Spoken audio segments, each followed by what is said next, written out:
ॐ नमो भगवते वासुदेवाय।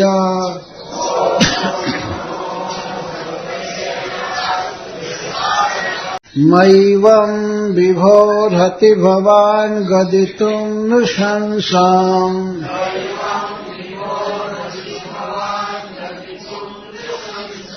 सत्यं कुरुष्व निगमं तव पादमूलम्।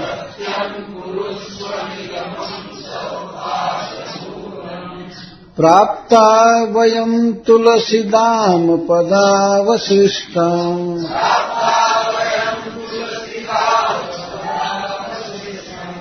केशैर्निवोढुमतिलङ्घ्य समस्तबन्धून्।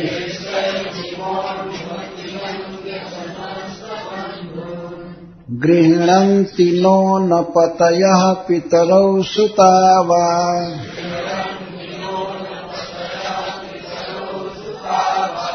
नो भ्रातृबन्धुसुहृदः कुत एव चान्ये।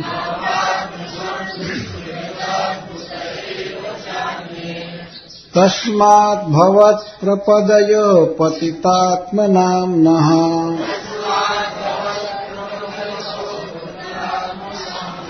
नान्या भवेद्गतिररिन्दम तद्विधेहि।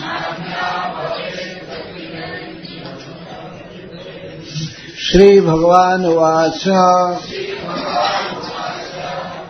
पतयो नाभ्यसूयेरन् पितृभ्रातृसुतादयः। लोकाश्च वो मयोपेता देवा अप्यनुमन्वते। न प्रीतयेऽनुरागाय यंगसंगो नृणामिह। तन्मनो मयि युञ्जाना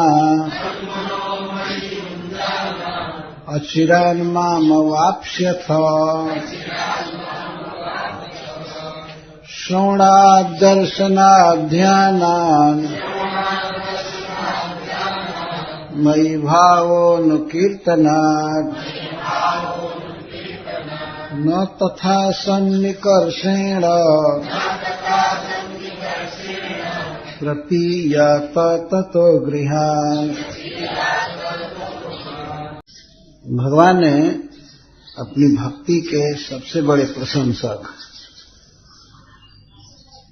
स्पष्ट करें। जितने बड़े लोग हैं, ज्ञानी हैं, समझदार हैं, वे लोग मुझसे प्रेम करते हैं। तो आप लोगों ने मेरे साथ प्रेम किया है, ये बहुत अच्छा किया है। परंतु फिर भी मैं आपको आज्ञा देता हूं, आप अपने पतियों के पास चले जाएं यज्ञशाला में। आप लोगों के साथ से वे अपना यज्ञ समापन करेंगे, पूरा करेंगे।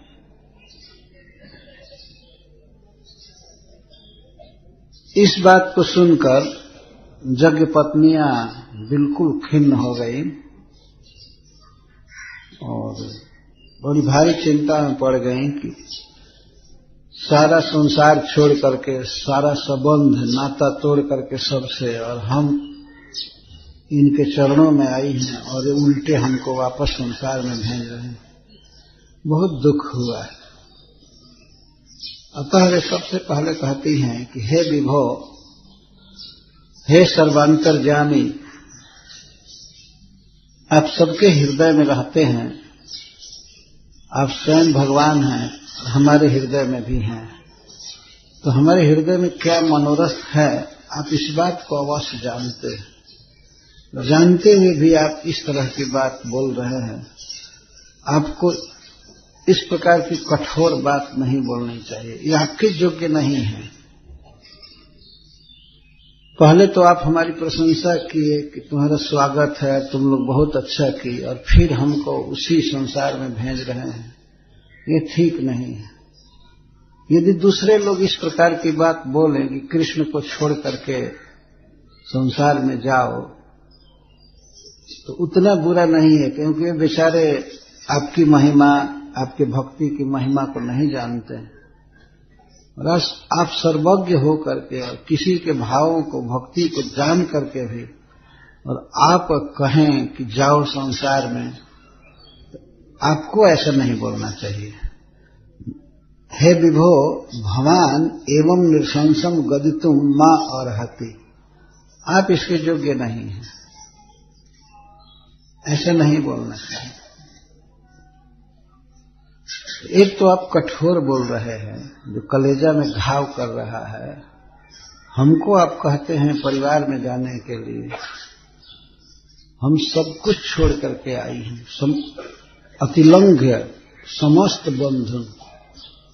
एक व्यक्ति के, एक स्त्री के जितने संबंधी हो सकते हैं उन सबको हमने तोड़ा है, संबंध तोड़ा है और उनकी आज्ञाओं की अवहेलना भी किया है। आज्ञा की अवहेलना करके हम आपके पास आए हैं। समस्त बंधुन से तात्पर्य है समस्त बंधु, पति, पुत्र, ससुर, पिता, भाई, सबका स्नेह तोड़ा है, सबकी आज्ञा का उल्लंघन किया है और उनकी आज्ञा का उल्लंघन करके, उनका स्नेह समाप्त करके सब कुछ, और हम आपके पाद मूलम प्राप्त, हम आपके चरण कमलों की शरण में आई हैं। तो हमें मत ठुकराइए, आप हमें स्वीकार कीजिए। आपकी प्रतिज्ञा है कि जो जिस भाव से आपका भजन करता है आप उसी भाव से उसको अपनाते हैं और सर्वांतर्यामी है। ऐसा भी नहीं है कि आप नहीं जानते हैं, तो हमारे भाव को आप समझते हैं। अतः हम जिस भाव से आपके चरणों में आई हैं, हमें अपने चरणों में स्थान दीजिए। हमारी बहुत काल से यही लालसा थी कि आपके चरणों पर चढ़ाई गई तुलसी की माला को हम अपने केश से में धारण करें, अर्थात हम आपकी दासी बने, आपकी सेवा करें। हमारी यही अभिलाषा रही है वर्षों से, और इसी अभिलाषा से हम सबका तिरस्कार करके आपके चरणों में आई हैं। अतः हमारा तिरस्कार मत कीजिए, हमें स्वीकार कीजिए। यदि भगवान कहें, मान लीजिए कि हम अकेले एक व्यक्ति हैं, तो इतनी स्त्रियों को हम कैसे रख सकते हैं? इसका जवाब भी विभो शब्द से देते हैं कि आप सर्वसमर्थ हैं, आप सब कुछ करने में समर्थ हैं, आप इस विश्व के स्वामी हैं, मालिक हैं। आपके लिए इतनी स्त्रियों को रख लेना ये कोई कठिन काम नहीं है। और आपने कहा है वेद में कि जो मुझे प्राप्त करता है तो फिर पुनर्जन्म में नहीं जाता है, फिर नहीं लौटता है। तो हमको वहां मत भेजिए। यह घर पर हमारा जाना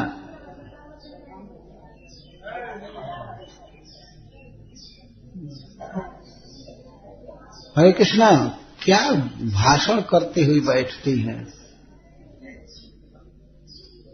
माइक पकड़ा दीजिए, आवाज सुनाई पड़े कि कौन बोल रही है।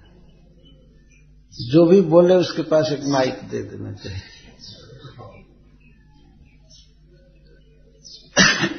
तो आप मत बोलिए ऐसा, आपको ऐसा कठोर नहीं बोलना चाहिए। यदि श्री कृष्ण यह कहें कि मैं गोप हूं, मैं गोपियों को ही अपनी दासी या प्रिया बना सकता हूं, अन्य किसी को नहीं, और यदि मैं तुम लोगों को अपनी दासी बना लेता हूं तो श्री राधा आदि जो गोपियां हैं वे हमें डांटेंगी कि तुम ये क्या चालू कर दिए, जहां तहां से स्त्री संग्रह कर रहे हो। राधा रानी तो ऐसे ही रंज रहती हैं और मान करती हैं, और देखेंगे कि ये ब्राह्मणी इकट्ठा कर लाए तो और भी हमको भाजन बनेंगे गोपियों के, और दूसरी बात है कि तुम लोगों के प्रति भी सौतिया डाह होगा, ये कहां से आ गई। इसलिए हम ये झगड़ा नहीं लगाना चाहते हैं। हरि बोल, हरे कृष्ण। क्या देख रहे हो? कथा सुन रहे हो ना? तो उधर दृष्टि किए हो, ये क्या कथा सुनने के स्टाइल है? तो इधर देखो, मैं बोल रहा हूं ना। ये बहुत बुरी आदत है किसी की, यहां बैठना, उधर देखना, उधर देखना। दृष्टि वक्ता की तरफ रहनी चाहिए। तो भगवान मानो कहें कि गोपियों के हृदय में डाह उत्पन्न होगा, द्वेष उत्पन्न होगा, झगड़ा होगा, तो मैं ये नहीं चाहता हूं। मान लीजिए अगर भगवान कहें तो ये विप्र पत्नियां कहती हैं कि हे प्रभु, सौतिया डाह वहां होता है जहां समान अधिकार की बात होती है। हम तो आपकी प्रियाओं की दासी बनने के लिए तैयार हैं। आप अपनी प्रिया के साथ रहेंगे, खड़ा रहेंगे, या पलंग पर बैठे रहेंगे और हम यहां जाती हैं तो हम आपको प्रणाम करेंगे। और आपकी प्रिया श्री राधा रानी या और कोई गोपी यदि आपके द्वारा दी गई माला को अपने पैर से भी ऐसे फेंक देगी, पदावसृष्टम, ऐसे हाथ से माला नहीं देगी, केवल पैर से फेंक देगी, तो उसी माला को हम अपने केश पर धारण करेंगे। केसर निवोढ़, नितरम वोढ़, केश से वहन करेंगे, केश पर धारण करेंगे। हमारा यही बहुत बड़ा सौभाग्य होगा। पर आप किसी भी तरह से हमको रख लीजिए, हमको जाने मत दीजिए, वहां जाने को मत कहिए। जिनका तिरस्कार करके, जिनकी आज्ञा की अवहेलना करके हम यहां आई, हम कैसे फिर जाएं? हम नहीं जा सकते। यह तो बिल्कुल वंतासी जैसा व्यवहार है। ये तो कै करके खाने लायक है, खाने का नाता है। कोई व्यक्ति जब उल्टी कर देता है तो फिर उस उल्टी को नहीं खाता है, इसको वंतासी कहते हैं। हम नहीं जाएंगे वहां, हमको वहां मत भेजिए। वास्तव में स्त्री का जीवन इस तरह से है कि उसे किसी न किसी के आश्रय में रहना पड़ता है।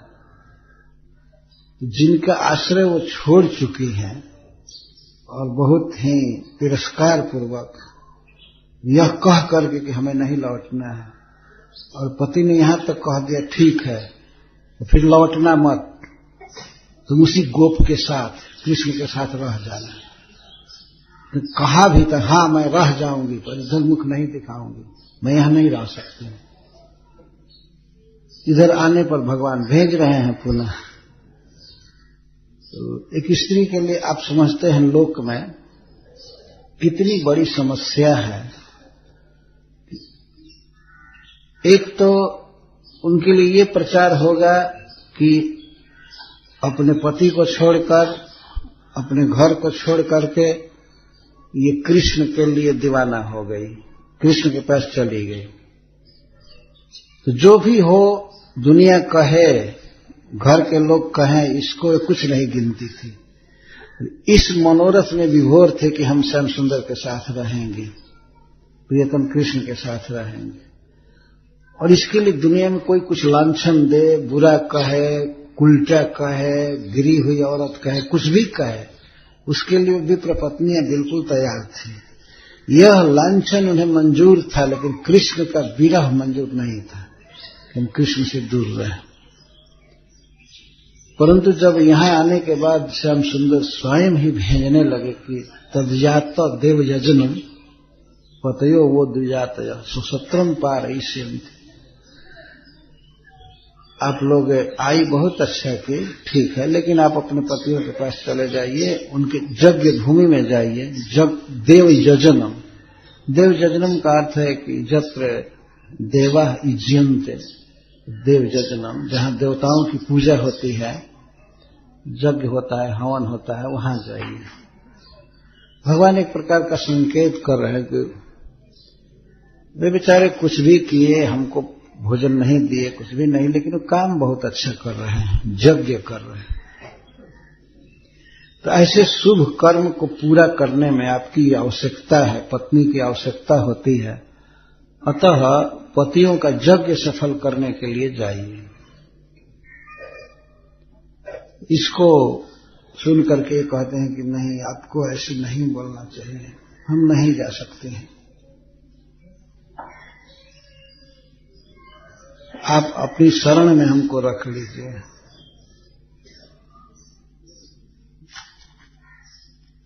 और श्री भगवान आग्रह कर रहे हैं कि नहीं जाना चाहिए, वहां रहना जरूरी है, वहीं पर आपका निवास होना चाहिए।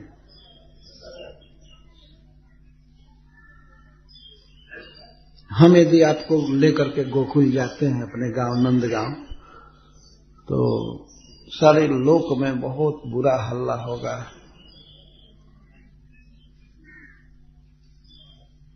इसी का उत्तर दे रहे, कुछ भी नहीं होगा प्रभु, हमको यहीं रखिए, हमको मत भेजिए, हम आपकी दासी की दासी बनकर रहेंगी। राधा रानी की दासियों की दासी बनकर के हम रहेंगे, यहां आपके चरणों में पड़ी रहेंगी। और यदि आपको ये समस्या है कि आपके गांव में ले जाने पर यदि इस प्रकार का हल्ला हो कि ये श्री कृष्ण इस तरह का दुराचार कर रहा है, ये ब्राह्मणियों को रख लिया, घर में लाया, तो हम आपके गांव में नहीं जाएंगे, हम ही वृंदावन में रहेंगे।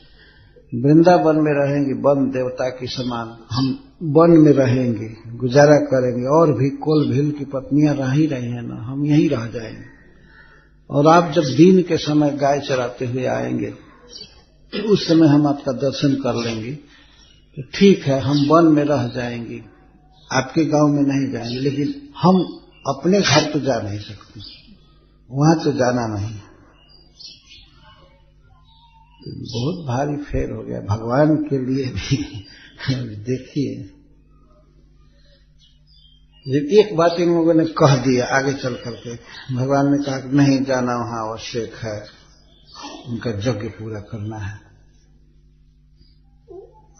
और भगवान ने भी कहा कि मुझे बहुत लज्जा लगती है कि हम अपने गांव में, नंद गांव में ब्राह्मण पत्नियां या प्रेमिकाएं लेकर के जाए, इसलिए हमें बहुत लज्जा लगती है, हमारे पिताजी क्या कहेंगे। तो इसी पर वे कहिए कि हम वन में रह जाएंगे, वृंदावन में, हम गांव में नहीं जाएंगे।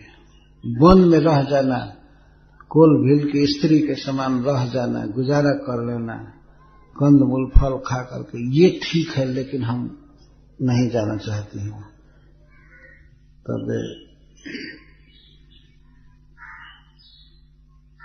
द्विज पत्नियां आगे कहती हैं कि गृह्णन्ति नो न पतयः पितरौ सुतावा।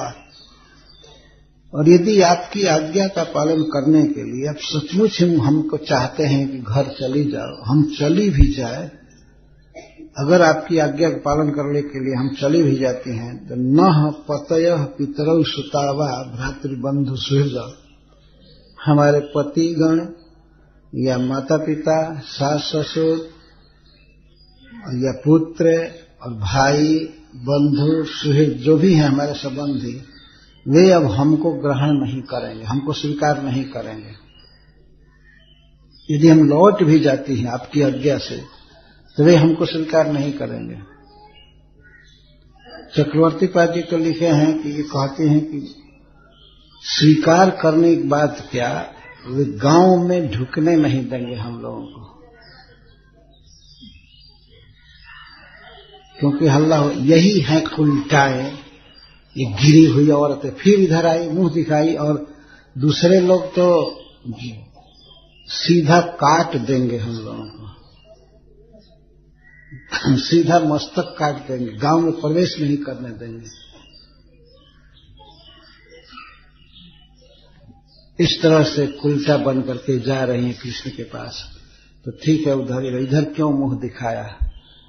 पहले तो गांव में प्रवेश नहीं करने देंगे, और प्रवेश अगर हो भी गया तो किसी तरह हाथ पैर बांध करके काट देंगे, आग में जला देंगे, खत्म कर देंगे। इसलिए हमको वहां मत दीजिए। गृह्णन्ति न गृह्णन्ति न स्वीकुर्वन्ति, कोई स्वीकार नहीं करेंगे, पति भी स्वीकार नहीं करेंगे और सास ससुर भी स्वीकार नहीं करेंगे। कभी कभी माता पिता जो कहा जाता है वो सास ससुर के लिए कहा जाता है, यहाँ पर मुख्य समझना चाहिए। और सुतावा, इस पर श्री सनातन गोस्वामी जी कहते हैं कि जब प्रथम बार रुकने की बात आई थी तो पितृ भी कहा गया था वहां, मातृ भी नहीं, मां शब्द नहीं आया। तो जब ये यज्ञ पत्नियां चल रही थीं तो मां ने रोका ऐसा उल्लेख नहीं है, पिता ने रोका ये उल्लेख है। लेकिन यहां पर ये कह रही हैं कि हमारे पितर मान माता पिता स्वीकार नहीं करेंगे। तो उस समय पिता लोग रोक रहे थे लेकिन माताएं नहीं रोक रही थी। माताएं समझती थी कि हमारी बेटी यदि कृष्ण से प्रेम कर रही है तो ठीक है, इसीलिए वो रोकने नहीं आई थी। सनातन गोस्वामी जी कहते हैं अथवा पिता के साथ ही अंतर्भाव हो उसके साथ वो भी रोक रही होगी। ये नहीं रोक रही होगी तो ये सोच करके कि हमारी बेटी अगर भगवान से प्रेम करती है, कृष्ण से करती है और जा रही है तो ठीक है, तो वो रोकने नहीं आई। लेकिन इधर से भय है कि हमको माता पिता स्वीकार नहीं करेंगे। पहले तो पति स्वीकार नहीं करेंगे, पति सीधा त्याग देंगे। पति हमें देखेंगे तो यही बस घर में प्रवेश नहीं करना है, अब ये तुम्हारा घर नहीं है, जाओ नंदगांव, चाहे जो भी जहां जाना हो जाओ, इधर मत आओ। तो यदि मान लीजिए हमको हमारे पति त्याग दे तो मैं फिर माता पिता के यहां जाऊंगी। होता है ना, एक स्त्री के लिए दो परिवार से संबंध रहता है। अगर मान लीजिए किसी हालत में पति रंज हो गए, डांटे डपटे घर से निकाल दिए, तो बेचारी सीधे माता पिता के घर जाती है, नैहर जाती है। एक जगह पर तो स्थान रहेगा, लेकिन हमने ऐसा कार्य किया है कि अब पति तो रखेंगे नहीं। एक भी रहना नहीं चाहती थी लेकिन भगवान आज्ञा दे रहा है, इसलिए उनके आज्ञा पालन से जाए तब भी ये कहते हैं कि हमारे पति नहीं रखेंगे और पति त्याग देंगे तो हो सकता है हम जाएं इसके बाद माता पिता के यहाँ, तो वो भी नहीं स्वीकार करेंगे।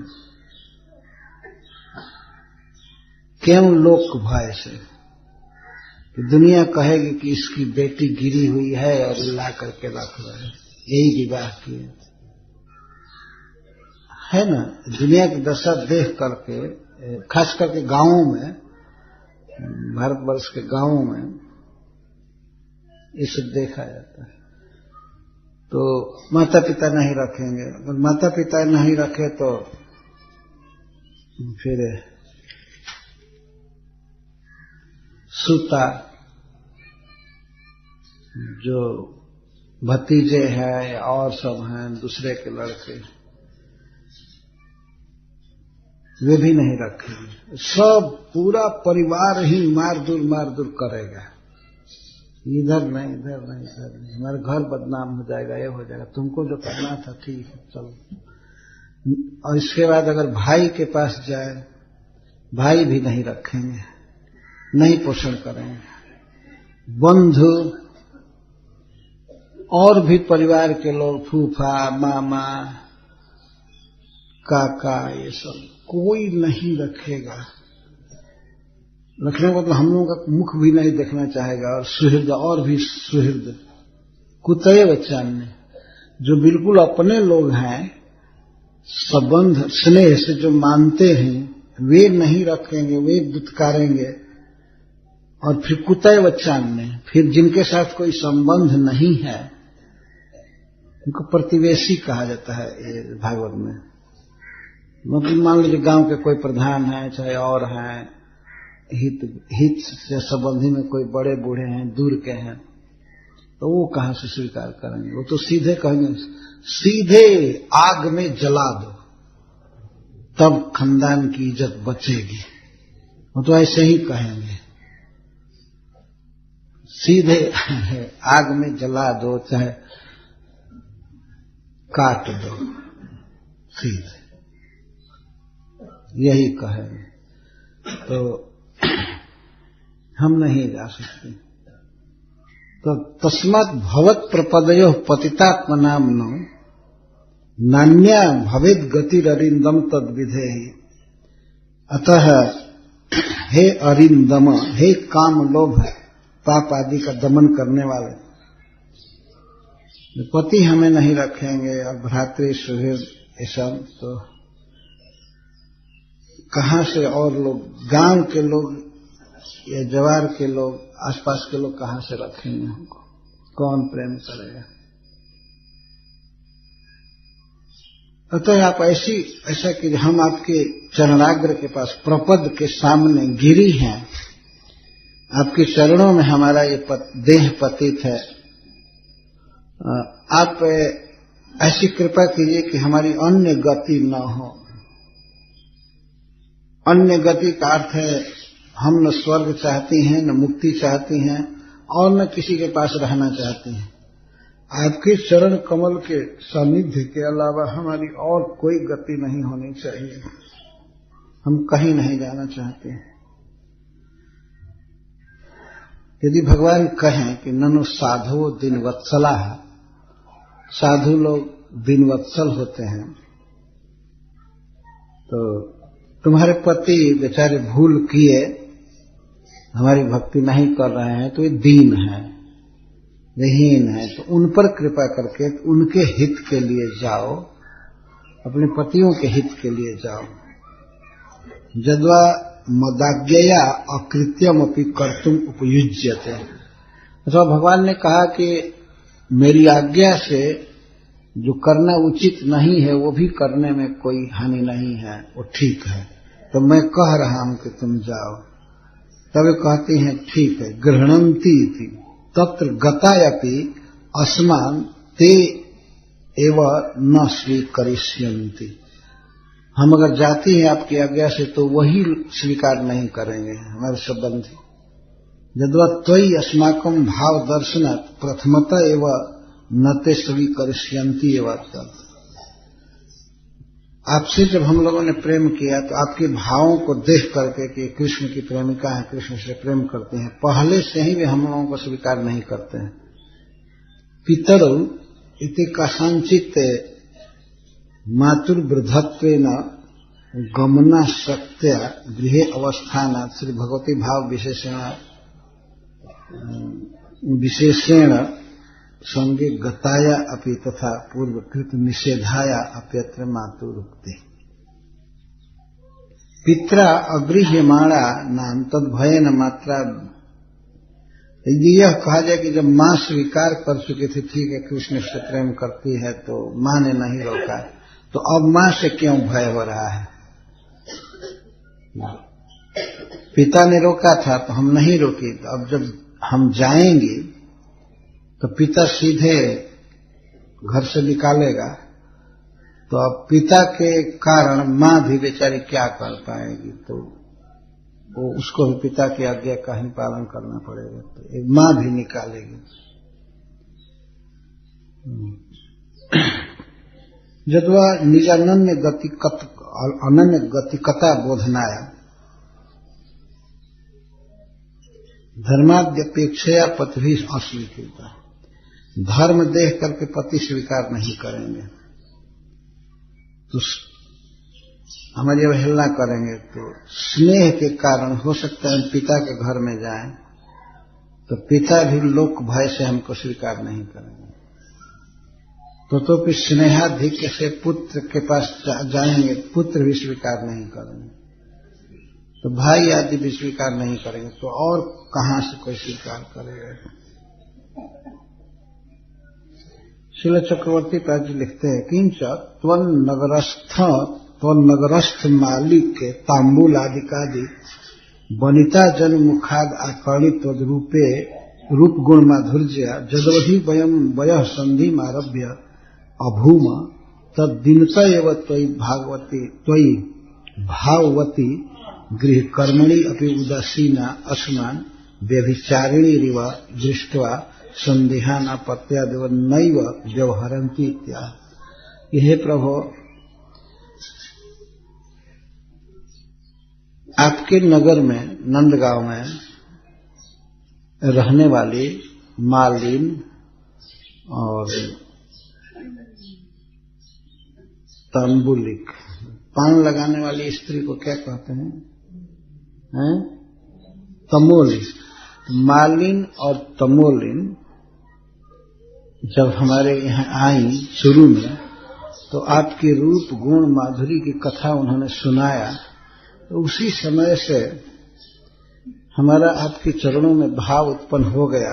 जब हमारी वयः संधि हुई, जब हमारी कुमारी अवस्था समाप्त हुई और हम ज्योति होने लगी, उसी समय से आप में हमारा भाव है कि आप हमारे प्रियतम हैं। उसी समय से तो हमारे भाव को देख करके और गृह कर्मणि अपनी उदासीना, और घर के कामों में भी उदासीन जब देखा हमारे घर के लोग, और विवाह भी हुआ, उसी समय से हमको गांव में लोग व्यभिचारिणी कहने लगे। ये ब्राह्मण की पत्नियां कह रहे हैं कि ये व्यभिचारिणी हैं, दुराचारिणी हैं, कृष्ण से प्रेम करते हैं। उसी समय से संदेह करके हमारे पति आदि नैव व्यवहरन्ति, हमसे बातचीत भी नहीं करते हैं। व्यवहार का अर्थ बातचीत करना, हमसे बोलते भी नहीं है ठीक से। यह जान करके ये कृष्ण की प्रेमिकाएं उपहास करते हैं। हमारे सौत के जो बेटे हैं सपत्नी पुत्र, जिनको यहाँ सुता कहा गया है, और ये सब फिर कहां से हमें स्वीकार करेंगे? तो हमारी कोई गति नहीं होगी, और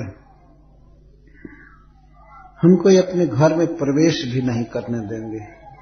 स्वीकार करने की तो बात दूर है प्रभु, अपने गांव में अपने घर में प्रवेश नहीं करने देंगे, और कदाचित हम जबरदस्ती करेंगे, प्रवेश कर जाएंगे, तो ये हमारा वध कर सकते हैं।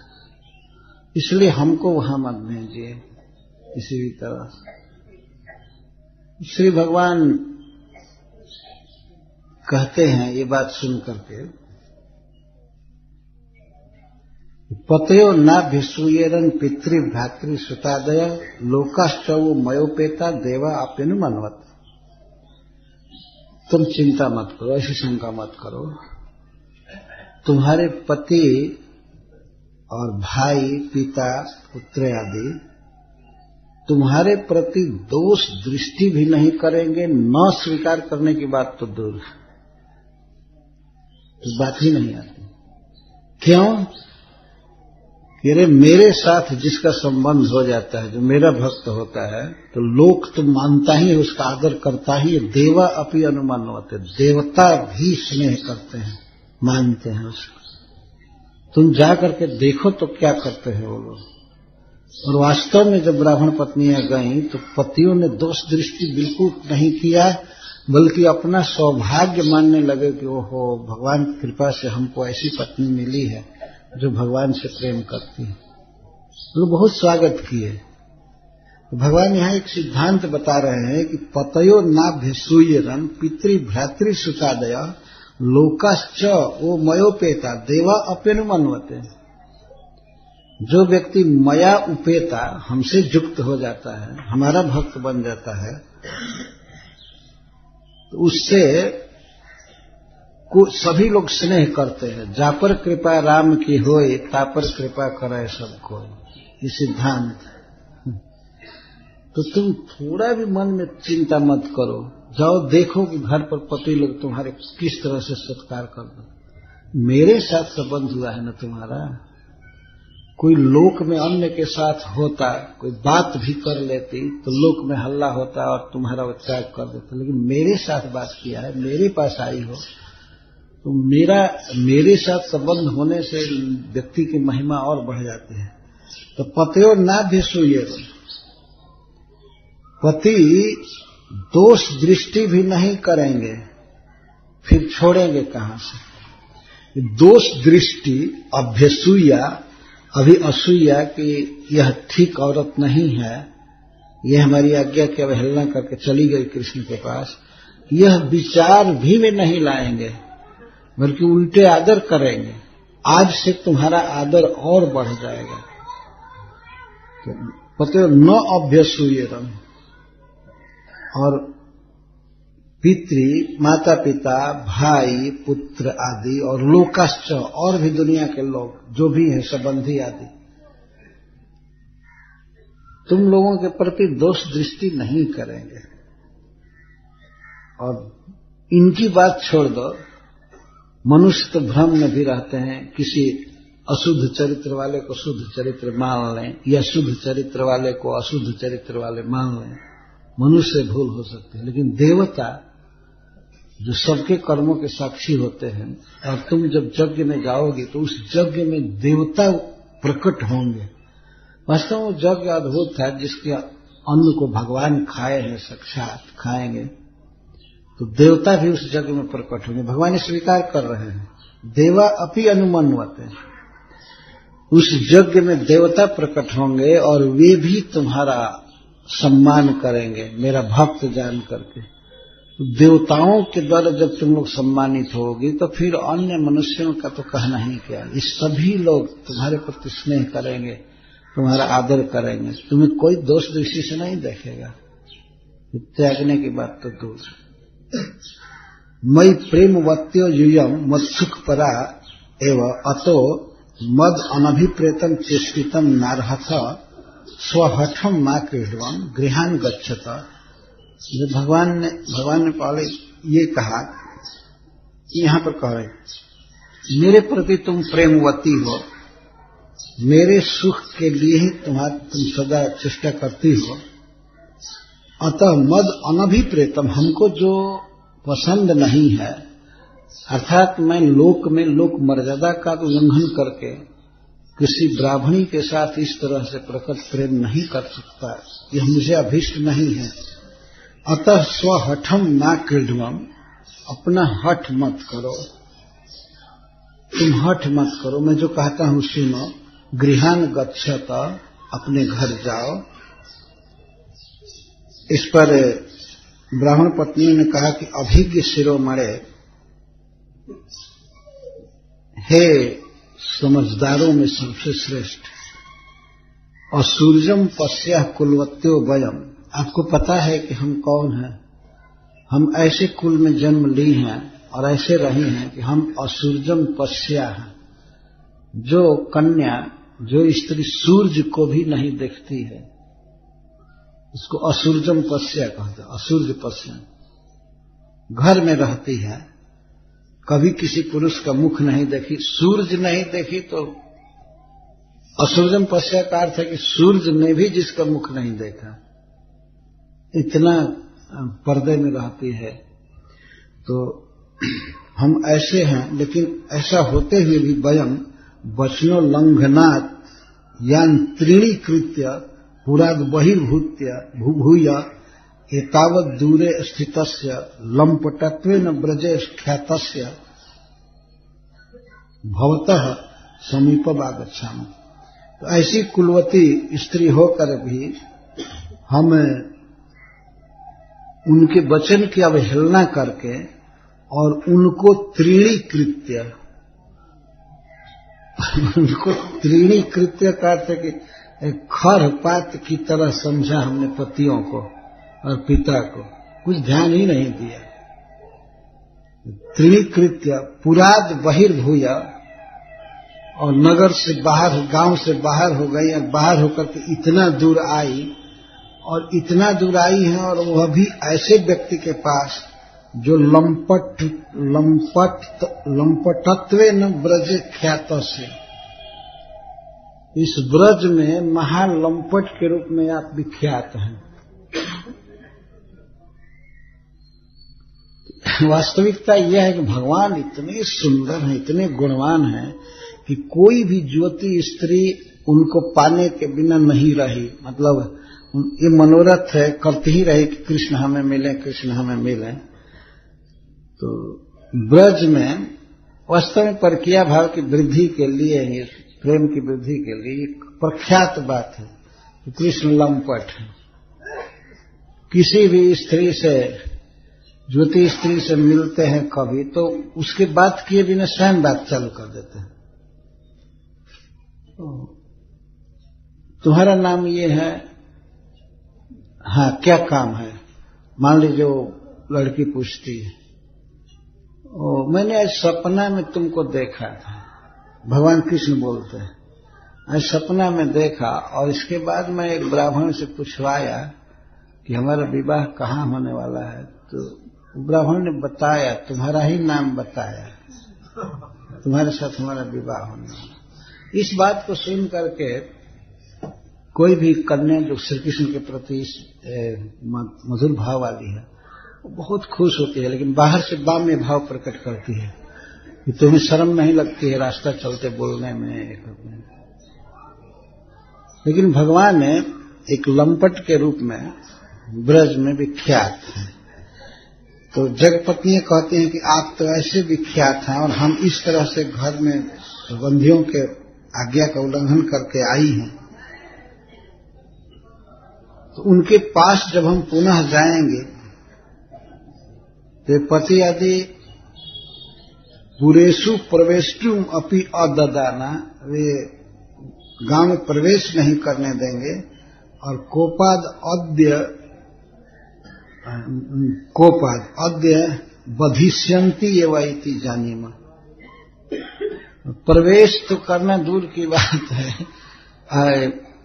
प्रवेश भी नहीं करने देंगे और सब पूरा संबंधी मिल करके आपस में पंचायत करके और बधिष्यन्ति, वध कर देंगे।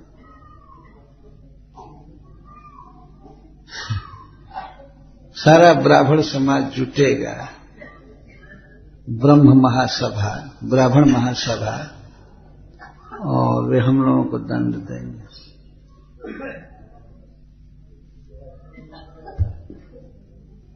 लेकिन भगवान ने कितनी सुंदर बात बोल रहे हैं। कहते हैं कि नहीं नहीं नहीं, वो लोग दोष दृष्टि भी नहीं करेंगे। हरि बोल, क्या बात है, वैसे क्या उधर से भेजो,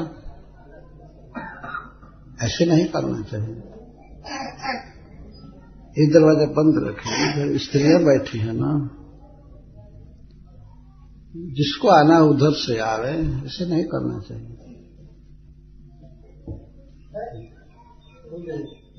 हाँ रुक जाए, बैठिए, उधर जगह दीजिए।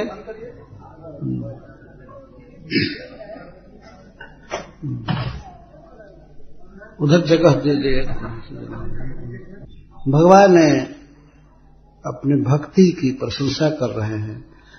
कोई भी व्यक्ति कब महान बनता है, जब वह कृष्ण से युक्त होता है।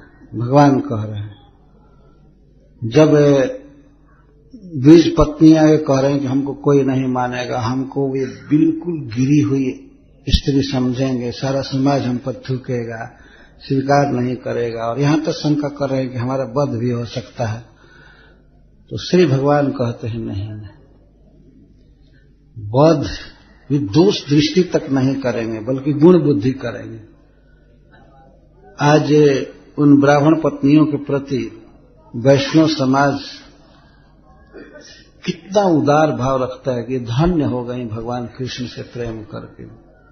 जय द्विज पत्नी जय, नाग कन्या गण, भक्ति ते जहार पाइल गोविंद चरण। और वही गोविंद कह रहे हैं कि मयोपेता, हमसे जिसका संबंध हो गया, तो संसार में सब लोग पूजा करेंगे उसकी, तो सब लोग सम्मान करेंगे। लोका, सारी दुनिया या गांव के लोग जो भी हैं, लोक, और इसके साथ पति पुत्र भाई बंधु, ये सब तो तुम लोगों को बड़ा मानेंगे ही हमारे संबंध के चलते, और लोक मानेंगे। इसके साथ ही साथ देवता भी, देवता अनुमन्वत, देवता हमारी भक्ति का महत्व जानते हैं, तो किसी के भी जीवन की ये सबसे बड़ी बड़ाई है कि वह कृष्ण का भक्त हो गया। भगवान चैतन्य महाप्रभु ने राय रामानंद जी से पूछा, गोदावरी जी के तट पर कुछ में वार्ता हो रही कि कीर्ति गण मध्य जीवे कौन बड़ कीर्ति। यदि किसी जीव को कीर्ति मिले, अप्रिसिएशन मिले महानता का, इसने बड़ा काम किया, तो समस्त कीर्तियों में जीव के लिए सबसे बड़ी कीर्ति क्या है? कौन काम करे कि वो सबसे नामी और सबसे प्रशंसनीय होगा? तो राय रामानंद जी कहते हैं कि कृष्ण भक्त बलिया जहार है ख्यात, कीर्ति गण मध्य जीवेर कौन बड़ कीर्ति। कृष्ण भक्त बलिया जहार है ख्यात। जिस व्यक्ति के विषय में ये उपलब्धि हुई, ये जस मिला कि यह कृष्ण का भक्त है, कृष्ण का भक्त है, तो यही उसकी सबसे बड़ी ख्याति है। सबसे बड़ा काम उसने किया जो कृष्ण का भक्त है, यही सबसे बड़ी कीर्ति है। तो ये ब्राह्मण पत्नियां ये कृष्ण का भक्त हुई, कृष्ण से संबंध की। तो भगवान कहते हैं कि तुम्हारा आदर होगा, सारी दुनिया में कोई दुष्टदृष्टि नहीं करेगा, यहां तक कि देवता भी तुम्हें बहुत सम्मान करेंगे। इसमें श्रीधर स्वामी जी कहते हैं कि भगवान ये संकेत कर रहे हैं कि देवता प्रत्यक्ष होंगे।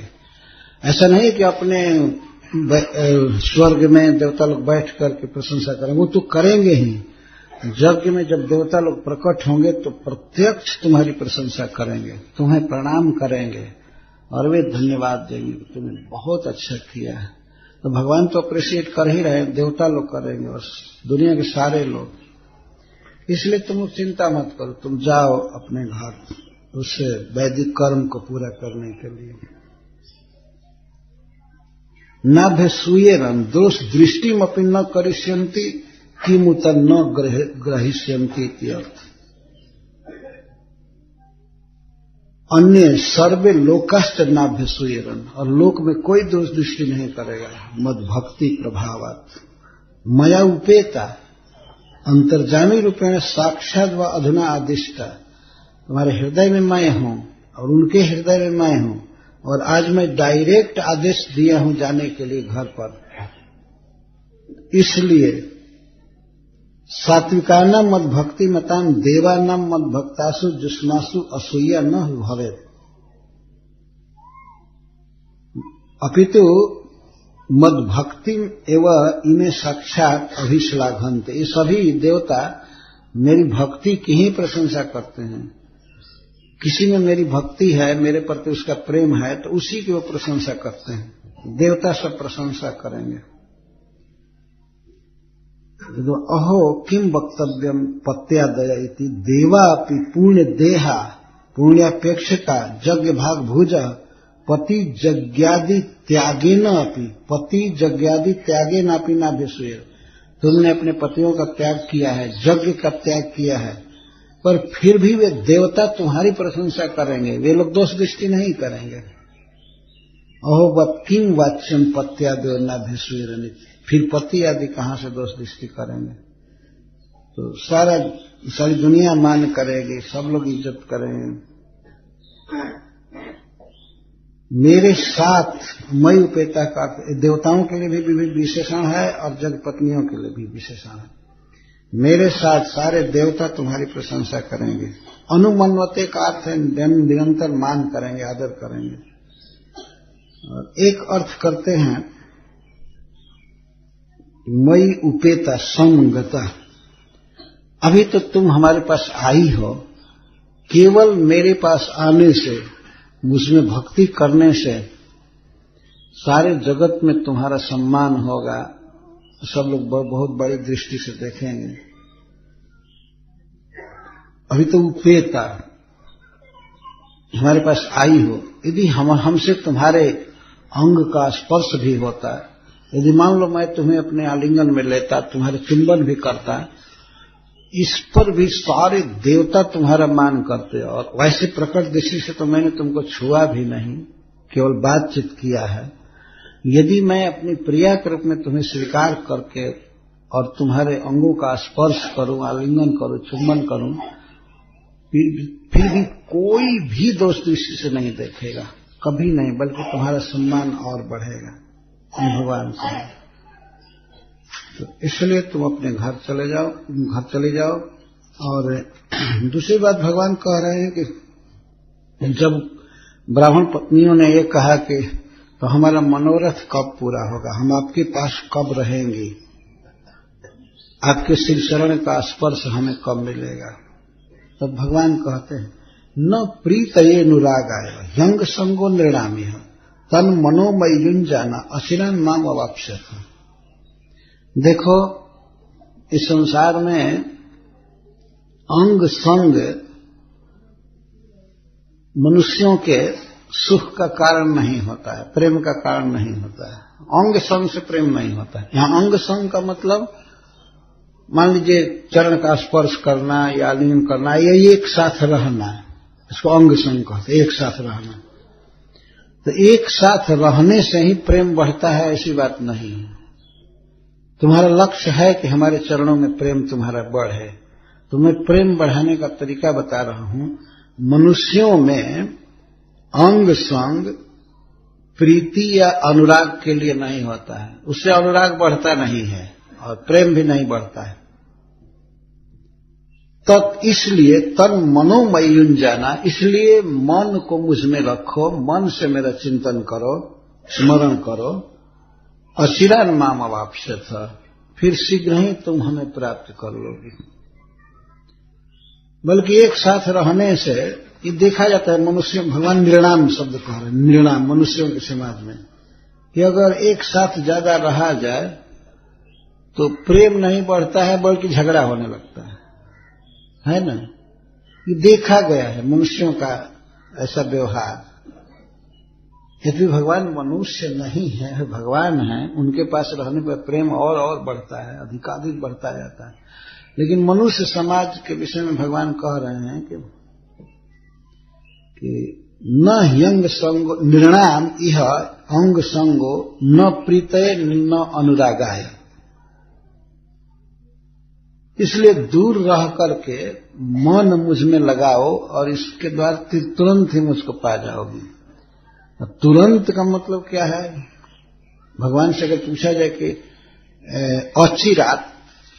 अचिरात मुझको प्राप्त करोगी, तो इसका मतलब है देहावसाने, ये देह छूटने के बाद। यह भगवान की प्राप्ति में अगर इतना मान लीजिए देर होता है, कोई देर नहीं है। अब यदि यह देह छोड़ने पर कृष्ण मिले, ये बहुत जल्दी है।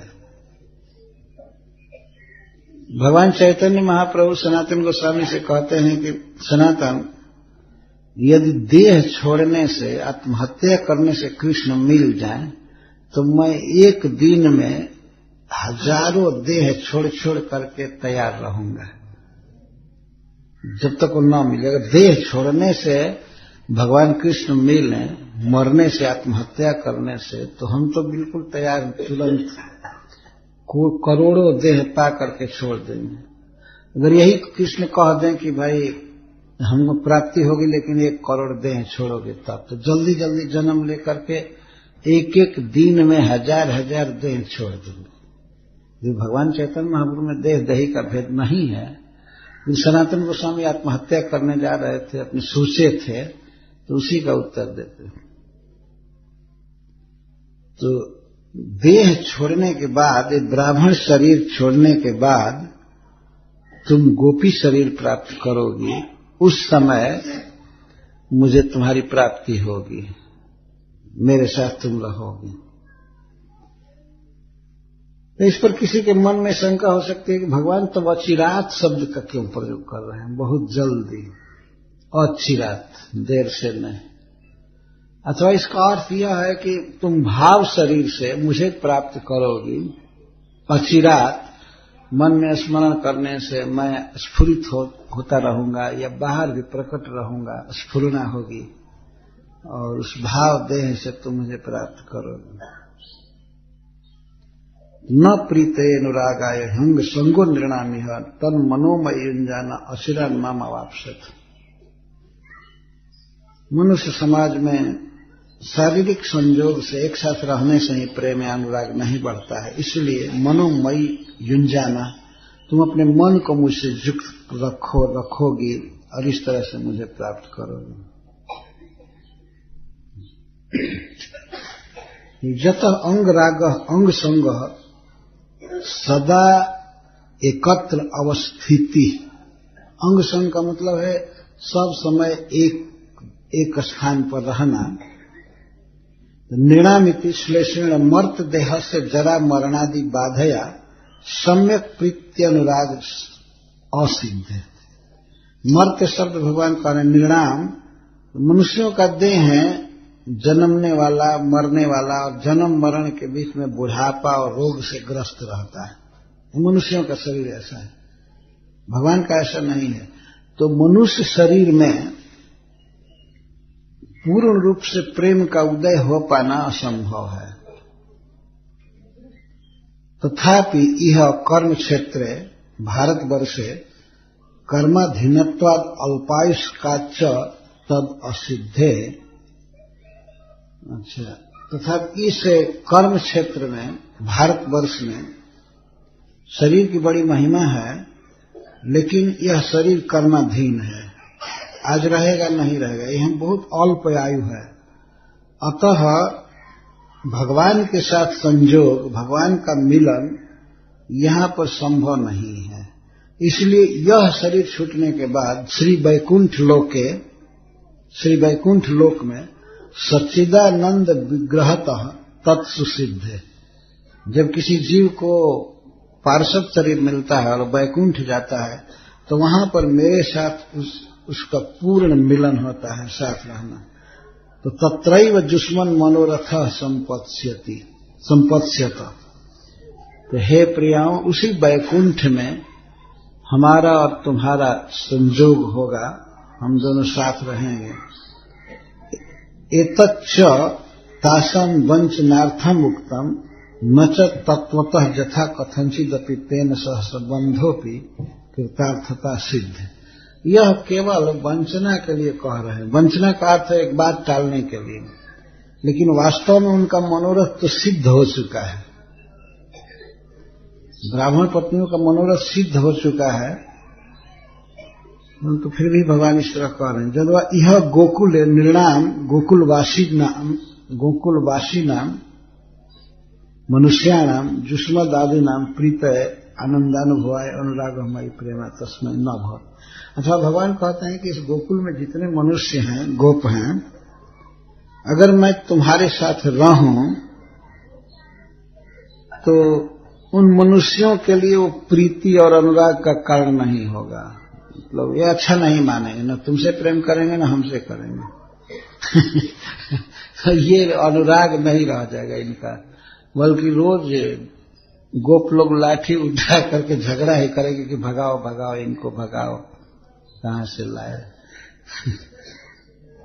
यहां भी भारी डिस्टर्बेंस होगा।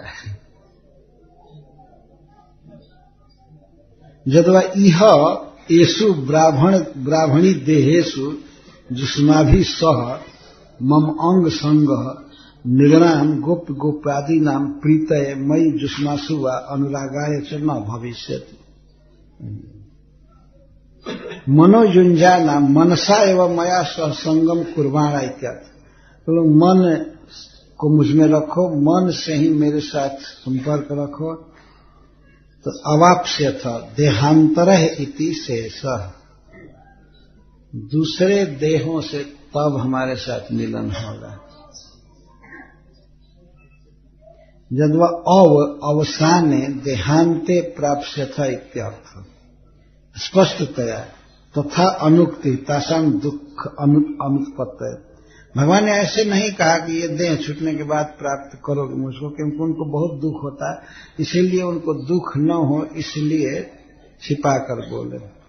अतएव अचिरातिथि तच्च आश्वासनार्थम एवं वस्तुतः कालस्य महादीर्घत्वा जन्म मात्रांतर प्राप्य विलंबता सिद्धि। भगवान कहते हैं कि शीघ्र ही, तो उनका आशय यह है कि बस केवल यह शरीर बीतने पर बस हमारा मिलन हो जाए। एवं श्री गोपीनामिव देह भावयो संपत्त्यतासु इवानुग्रह। इस तरह से जब गोपियों की तरह गोपी देह और भाव दोनों जब मिलेगा तब हमारे साथ मिलन होगा। देह भी गोपी का और भाव भी, प्रेम भी। गृहेषु प्रस्थापनम न तो ब्राह्मणित्वे न उपेक्षणामिति तत्वार्थ। असल भगवान उनको जो घर पर भेज रहे हैं तो इसलिए नहीं कि ब्राह्मणी हैं इसलिए उपेक्षा करके भेज रहे हैं, यह अर्थ नहीं।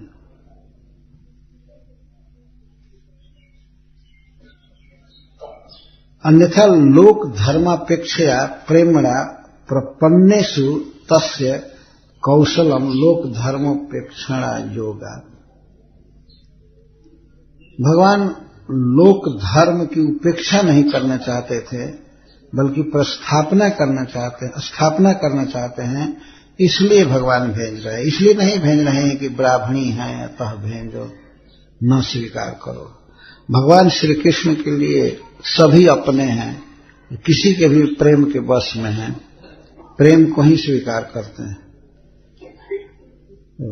क्रम संदर्भ में श्रील जीव गोस्वामी पद कहते हैं कि अहो ब्राह्मण जन्मनि भवती नाम मयांग संगो निर्णाम प्रीतय सुखाय न भवती अनुरागाय तो सुतराम न इत्यर्थ।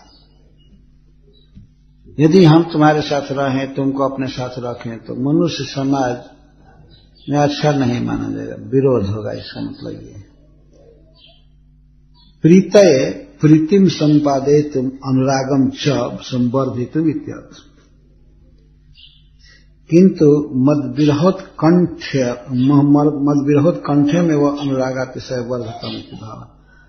मुझसे जब विरह होता है, संग नहीं रहता है, तो उस समय और उत्कंठा बढ़ती है, और उत्कंठा बढ़ती है तो प्रेमातिशय बढ़ता है, तब उत्कंठा बढ़ती है, तो वैसे ही प्रेम बढ़ेगा। इसके बाद भगवान एक सर्वसामान्य सिद्धांत बता रहे हैं। कुछ आचार्यों का मानना है कि यह यहाँ पर श्लोक है नहीं, यह श्लोक गोपियों के पास भगवान बोलेंगे, उसी को यहाँ रखा गया है। श्रवणात् दर्शनात् ध्यानान् मयि भावोनुकीर्तनात् न तथा सन्निकर्षेण प्रतीयात ततो गृहान् इति उक्ताः भगवता कथिता।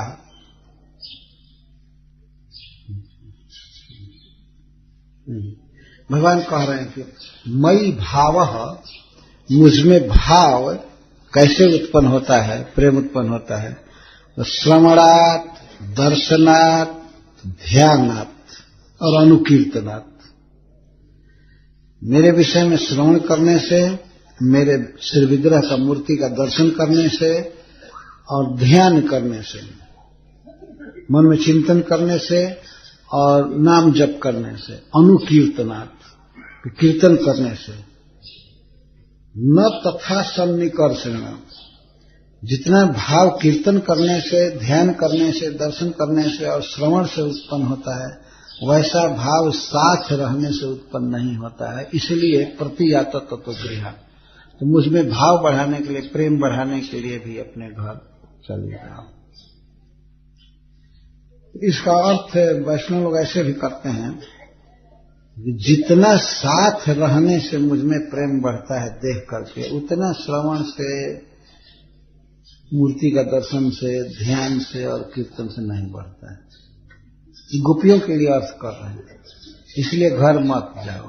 भगवान के वाक्य का एक अर्थ था, परंतु यहां तो भेजना चाहते हैं, जाओ मेरा श्रवण करो, दर्शन करो, ध्यान करो, आपस में कीर्तन करो, बात करो, तो मुझमें प्रेम बढ़ेगा।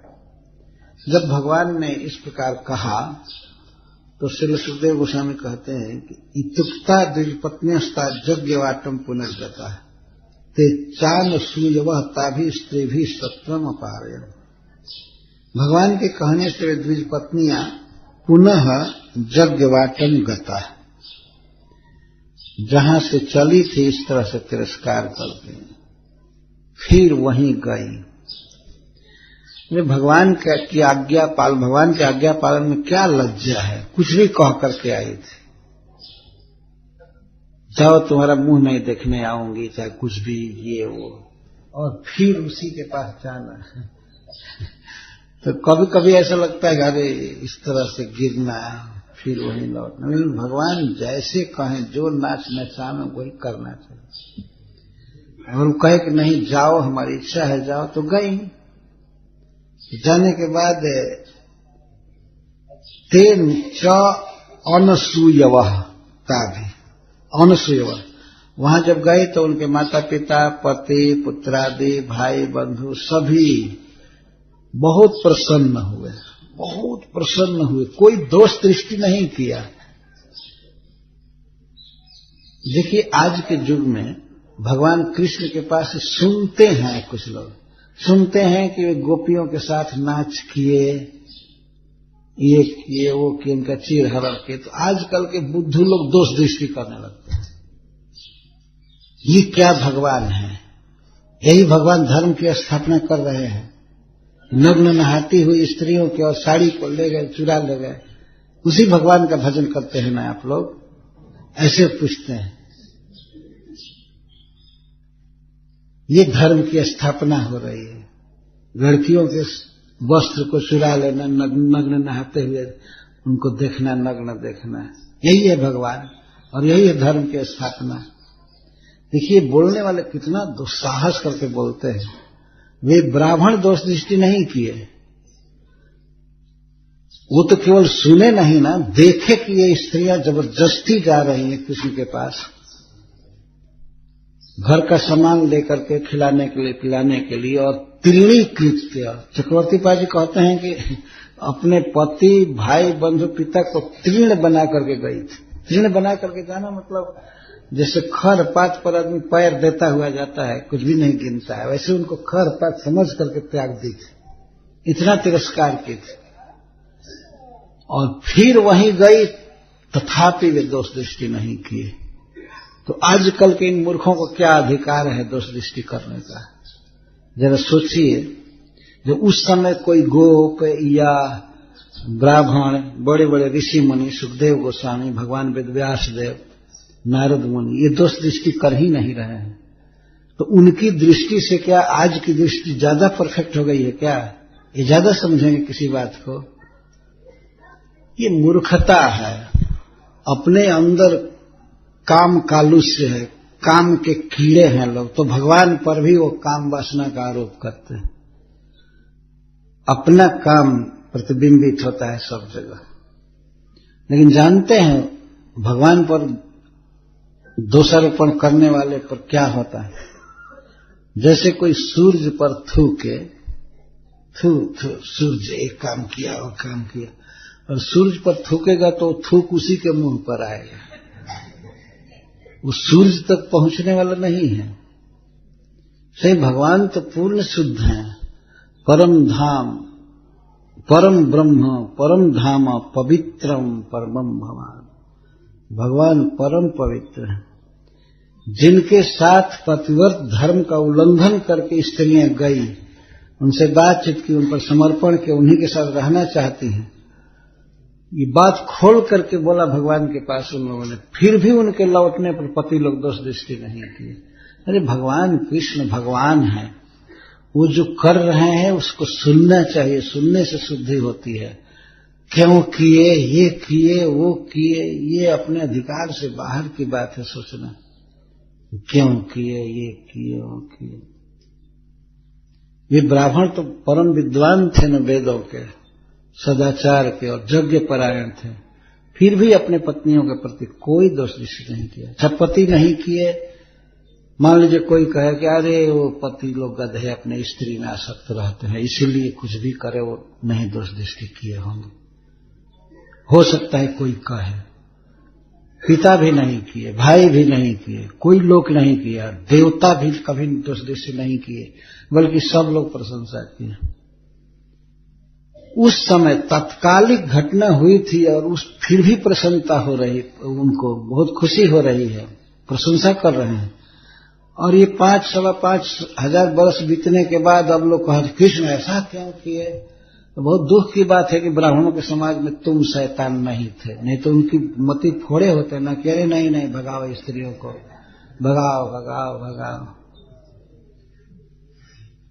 तो अच्छा होता वेदव्यास जी के साथ बैठ करके भागवत लिखवाते कि नहीं ऐसे लिखिए, ऐसे लिखिए, आप इतनी प्रशंसा मत कीजिए।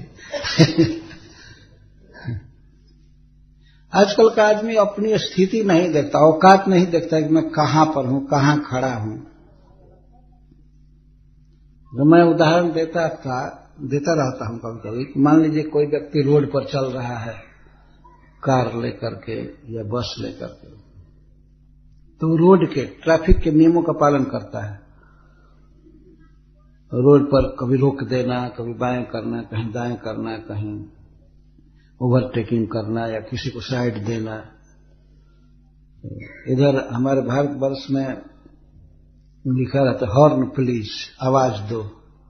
विदेश में आवाज नहीं दे सकते, वहां ये सब नहीं लिखा रहता है, वहां नियम पालन होता है। ये कहने की जरूरत नहीं पड़ती, अपने आप वो दे देता है लाइन आगे वाला, तो ओवरटेक करता है अपने आप।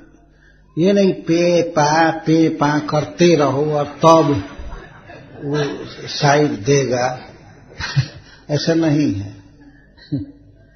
वो देते रहते हैं। बल्कि वहां की कारें बिल्कुल गूंगा बनकर चलती हैं, बहुत गूंगा, एकदम बोली नहीं। अगर कभी सीटी कोई दे दिया तो बोलो वहां बुरा माना जाता है। और यहां तो लिखा जाता है आवाज दो, हॉर्न पुलिस। तो ठीक है, ये नियम है। तो वो ट्रैफिक के नियमों का पालन करता है, सिग्नल देख करके चलता है और सब नियम। और मान लीजिए उसी हाईवे पर ऊपर बहुत एक जहाज जा रहा हो, वायुयान जा रहा हो, उसका अधिकार दूसरा है, वो वायुयान है, वायु में चल रहा है। और ये बस या ट्रैक्टर या जीप कार ये थलयान है, स्थल पर चल रहा है। तो स्थल पर ये गचकी बचाते हुए, गड्ढा बचाते हुए इधर उधर सब कुछ और सिग्नल आदि का नियमों का पालन करते हुए चलता है। लेकिन उसी के ऊपर आकाश में कोई चल रहा है वायुयान, तो उससे 100 गुना या 10 गुना जितना भी स्पीड से जा रहा है, और कितने सिग्नल जमीन पर पड़ रहे हैं, कितना गचकी, पर्वत, समुद्र, लेकिन वो चलता जा रहा है, कहीं नहीं रुकता है। तो यहां पर कोई आदमी देखे, देखो इसकी बदमाशी, सरकार के पास केस करना चाहिए। ये सिग्नल लाल देख करके भी नहीं रोका है। मान लीजिए आपस में सारे ड्राइवर रोड वाले और इस तरह बकवास करे, ये नहीं रोका है, तुरंत केस करना चाहिए। आरटीओ में कहना चाहिए, चाहे इस मिनिस्टर को कहा जाए, इसलिए क्यों नहीं नियम पालन किया, इसलिए क्यों नियम पालन नहीं किया।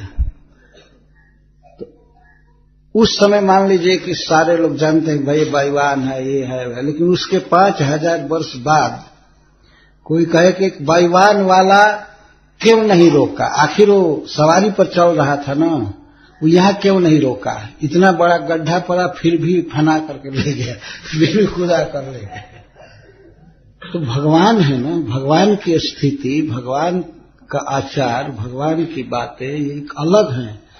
मनुष्य एक मर्यादा में रहने वाला प्राणी है, उसको मर्यादा में रहना पड़ेगा, नहीं तो तुरंत एक्सीडेंट हो जाएगा। अगर कार वायुयान के देखा देखी कार वाला भी लाल सिग्नल या गच की गड्ढा की परवाह न करे और चले, तो धड़ाम से गिर करके तुरंत मरकर खत्म हो जाएगा, है ना। उसको नियम में चलना होगा। वो वायुयान चालक की नकल नहीं कर सकता है। लिखने के लिए लिख देते हैं पायलट, तो ट्रैक्टर चलाने वाला भी वहां पर लिखता है पायलट, जहाज चलाने वाला, तो है तो ड्राइवर, लेकिन कुछ भी लिख देता है। तो इस तरह से भगवान की जो स्थिति है, वो प्रकृति के स्वामी हैं, सारे नियमों से ऊपर हैं। बल्कि वो इतने पावन हैं कि उनका नाम जपने वाला व्यक्ति परम पवित्र हो जाता है, उनका नाम इतना पावन है। तो वे प्रभु अगर देखे जाते हैं कि किसी स्त्री के साथ उन्होंने प्रेम किया, तो स्त्री के साथ प्रेम किया मतलब विवाह की मर्यादा को तोड़ दिए, मनुष्य की मर्यादा को तोड़ दिए, तो उसी तरह से जैसे बाईवान चलाने वाला रोड के नियमों को तोड़ता जा रहा है, क्या उसको दोषी माना जाता है? उसकी वो स्थिति है, अतः वहां वो दोषावह नहीं है, बल्कि उसके प्रति दोष जिसे करने वाला पापी है, वो दोषावह है। वो अपने रास्ते पर चले जो उसका रास्ता है, उसकी आलोचना न करे और नकल भी न करे। इसीलिए श्रील सुखदेव गोस्वामी बारंबार अपने प्रवचन में भगवान भगवान जोगेश्वरेश्वर विभु इत्यादि शब्दों का प्रयोग करते हैं। भगवान जगदीश्वर हमेशा कहते जाते हैं। ध्यान देना चाहिए कि वक्ता किस अभिप्राय से बार बार भगवान कहता जा रहा है। भगवान का कुछ अर्थ है ना। तो इस प्रकार महाविद्वान ब्राह्मणों ने अपनी पत्नियों के प्रति या अपनी पुत्री के प्रति या अपनी पुत्र वधू के प्रति किसी ने भी दोष दृष्टि नहीं किया। सबके हृदय में आनंद भर गया और गौरव का भाव बढ़ गया कि ओहो, ये धन्य है स्त्रियां जो भगवान कृष्ण में इतनी भक्ति कर रही हैं। ये आगे उनका पश्चाताप आएगा। भगवान वास्तव में उन पर भी कृपा करने के लिए ही ये लीला किए थे, अन्यथा उनसे क्यों मांगे। जब उन ब्राह्मणों को ये बात याद आने लगी कि ओहो, भगवान हमसे मांगे और वो भी भात मांगे और हमने नहीं दिया, तो ग्लानि से गलने लगे। पश्चाताप की ज्वाला में उनका अपराध भस्म हो गया। तो भगवान के प्रति भक्ति उत्पन्न हुई उन ब्राह्मणों में। तो इस प्रकार इन यज्ञ पत्नियों का यह प्रसंग है जो पूर्ण निर्मल है, उनका भाव बिल्कुल निर्मल है और भगवान उनके भाव को स्वीकार करते हैं। तो किसी भी व्यक्ति को भगवान श्री कृष्ण के चरित्र की समालोचना करते समय, विचार करते समय हमेशा इस बात को ध्यान में रखना चाहिए कि वे जोगेश्वरों के भी, भगवान शिव और सनकादिक आदि के भी आराध्य हैं, स्वामी हैं और समस्त ऐश्वर्यों से परिपूर्ण हैं, सर्वज्ञ हैं, सर्वसमर्थ हैं, जगत के ईश्वर हैं, स्वामी हैं, कंट्रोलर हैं। वे मनुष्यों के समान इन मर्यादाओं के अंदर रहने वाले नहीं हैं। वे जो करेंगे वही ठीक है, जो कुछ करेंगे वही उचित होगा। तो ऐसे प्रभु की लीला लोकोत्तर लीला है। भगवान श्री कृष्ण की लीलाएं जो हैं वो भगवान की लीलाएं हैं, किसी मर्यादा में बंध करके मनुष्य का कर्म नहीं है उनका। हाँ, जब वो मथुरा के बाद द्वारका गए तो उस समय मनुष्य के मर्यादा की लीला किए, जैसे भगवान श्री राम। भगवान श्री राम तो शुरू से अंत तक सब समय मनुष्य के मर्यादा की लीला किए, लेकिन भगवान श्री कृष्ण ने ब्रज में पूर्ण भगवत्ता की लीला की है। भगवान है। भगवान का मतलब यही नहीं होता है कि वो कंट्रोलर हो, विशाल देह वाला हो। उनका माधुर्य भगवत्ता सार ब्रजे कैल परचार तहा सुख व्यासेर नंदन स्थाने स्थाने भागवते करिया छे वर्णने जहा सुनी माते भक्त मन।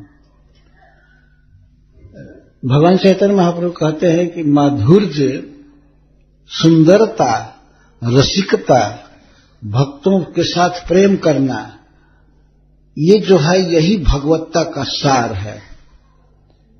तो श्रील सुखदेव गोस्वामी ने कथा किया और ब्रजे कैल परचार, भगवान श्री कृष्ण इसका प्राकट्य ब्रज में किए। भगवान कितना सुंदर हैं, कितना रसिक हैं, कितना महान है, भक्तों से बहुत प्रेम करते हैं, करुणा के निधि हैं, सब कुछ। इस भाव को भगवान ने ब्रज में प्रकट किया। तो स्थाने स्थाने भागवते करी आछेन वर्णने, स्थान स्थान में, विशेष करके दसम स्कंध में श्रील सुखदेव गोस्वामी ने भगवान के इस माधुर्य का वर्णन किया। स्थाने स्थाने भागवते करी आछेन वर्णने जहा सुनी माते भक्त मन। जिन प्रसंगों को सुन करके भक्तों का मन भगवान के प्रेम में विह्वल हो जाता है। जहां सुनी माते भक्त मन। तो उसमें ये चीरहरण प्रसंग और जगपत्नियों पर कृपा भी उसी का एक अंग है। भगवान का सौंदर्य, विलक्षण आकर्षण इस लीला के द्वारा प्रकट होता है, जहां पर अपने धर्म, मर्यादा, कुल, लज्जा, कर्म सबका त्याग करके ब्राह्मण पत्नियां भगवान को स्वीकार करती हैं और वहीं पर गोपियां स्वीकार करती हैं। स्वर्ग की देवियां भी उनके बांसुरी की आवाज सुन करके कृष्ण में अपना चित्त कर देती हैं और पति के गोद में मूर्छित हो जाती हैं। ये भागवत में लिखा हुआ है। बांसुरी की आवाज वो सुनती हैं और कृष्ण को देखती हैं। तो देवताओं की स्त्रियां भी कृष्ण को पाने के लिए विह्वल हो जाती हैं पति भाव से कि हम पति के रूप में मिले, और पति के ही गोद में हा श्याम सुंदर, हा कृष्ण कह करके बेहोश हो जाते हैं, आनंद में मूर्छित होते हैं। और पति, देवता लोग बहुत खुश होते हैं कि उनकी पत्नी भगवान का भक्त है, भगवान से प्रेम करती है, तो उसे होश में लाते हैं कीर्तन सुना करके।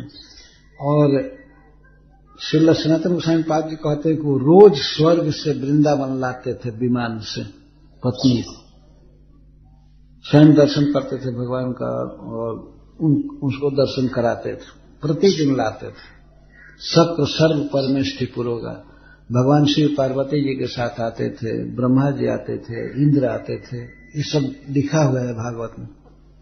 देवता लोग क्यों रहे स्वर्ग में, जब भगवान इस पृथ्वी पर वृंदावन में लीला कर रहे हैं तो वे उनकी माधुरी देखने के लिए, दर्शन के लिए सब देवता आ जाते थे। उनके विमान को यहां पहुंचने में 2-3 सेकंड भी नहीं लगता होगा। मनोमय विमान होता है। जैसे हमारा मन है, यदि हम यहां से वृंदावन जाना चाहें और कृष्ण बलराम मंदिर में, तो 1 सेकंड भी नहीं लगेगा। देखेंगे कि यहाँ पर कृष्ण बलराम हैं, गौरनिताई हैं, राधा श्याम सुंदर है, भक्त लोग इधर उधर कीर्तन गा रहे हैं, कुछ दर्शक प्रणाम कर रहे हैं, क्या देर लगेगी।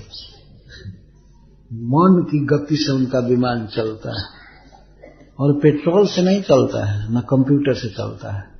उनके मन में जो होता है कि इतना स्पीड से चलना है, तो मनोमय स्पीड तो है ही, वो छोटा बन सकता है, बड़ा बन सकता है, यहां जाना है, वहां जाना है।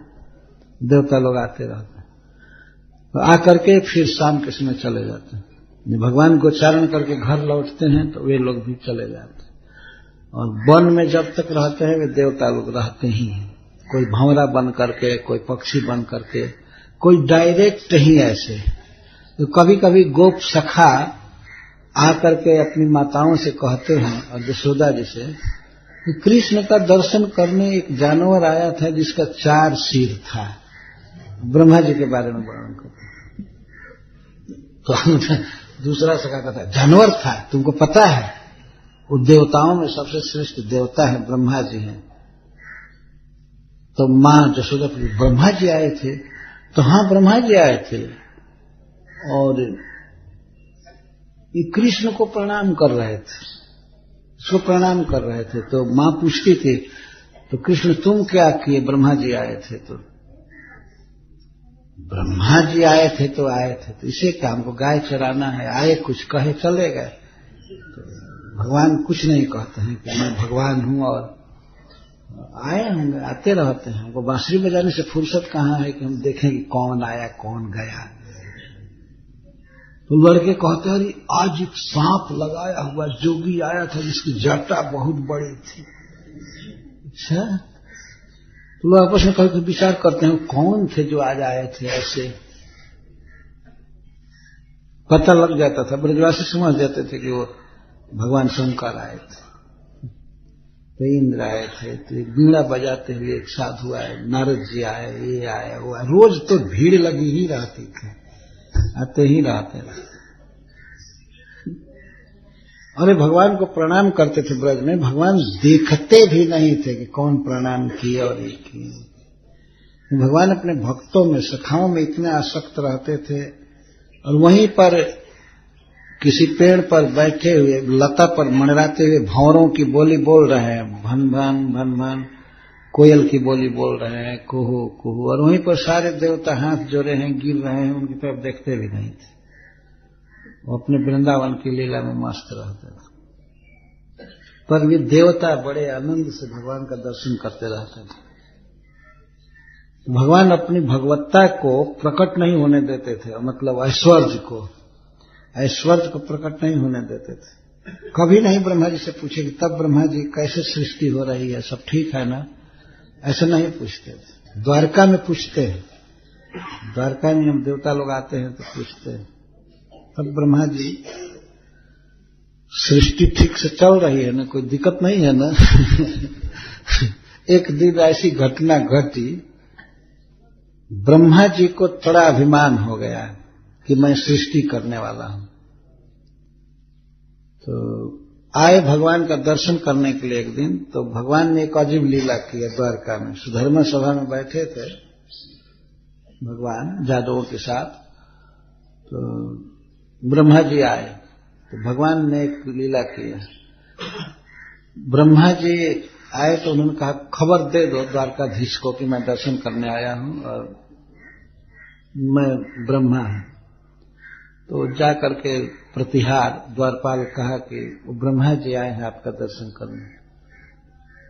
तो भगवान बड़े ही विनोदी स्वर में पूछ दिए, जाकर पूछ लीजिए कौन ब्रह्मा है। तो वो तो दूत गया और कहा कि द्वारकाधीश पूछ रहे हैं कि आप कौन ब्रह्मा है। ब्रह्मा जी का तो दिमाग गर्म हो गया, कौन ब्रह्मा, 10-20 ब्रह्मा है क्या? ये क्या हो गया भगवान को, आज ऐसे कैसे बोल रहे हैं कौन ब्रह्मा है? तो झुंझला करके कह दी, जाकर कह दो कि सनक के पिताजी आए। 4 कुमार हैं ना, सबसे जेठ पुत्र यही है चारों मानस पुत्र, सनक, सनातन, सनंदन और सनत। सनत, सनातन, सनक, सनंदन, सब में सनत सन शब्द लगा है। एक बार तो एक भक्त कह दिया कि वो लोग ब्रह्मा जी के सन हैं पुत्र, इसलिए सब में ब्रह्मा जी ने सन लगा दिए, ऐसे अंग्रेजी शब्द। सनक, सनंदन, सनातन, सनत, उसमें सनक जी का नाम हमें बताया, जाकर कहो, झुंझला करके कहे, जाकर बताओ कि सनक के पिताजी आए। तो द्वारपाल जाकर कहे कि सरकार सनक के पिताजी जो ब्रह्मा है वो आए। ठीक है, आने तो बुलाओ। ब्रह्मा जी का 4 सिर था, बड़े तेजस्वी, भगवान के चरण रखने की चौकी को साष्टांग प्रणाम किए। भगवान जब बैठते हैं सिंहासन पर तो उनका चरण लटकता है, तो वहां एक पाद पीठ कहते हैं, मखमल ऊपर रहता है, उस पर चरण रखते हैं। तो चरण चौकी को ब्रह्मा जी ने प्रणाम किया।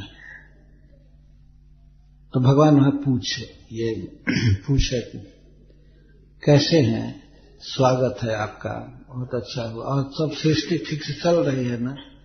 अभी भगवान पूछ ही रहे थे तब तक 8 सिर वाले ब्रह्मा जी आकर प्रणाम किए। उनके पीछे 16 सिर वाले, 32 सिर वाले, 1000 सिर वाले, और शरीर का साइज भी उसी के अनुपात में बड़ा था। बड़े बड़े ब्रह्मा जी आने लगे, बड़े बड़े ब्रह्मा जी और बहुत सिर वाले।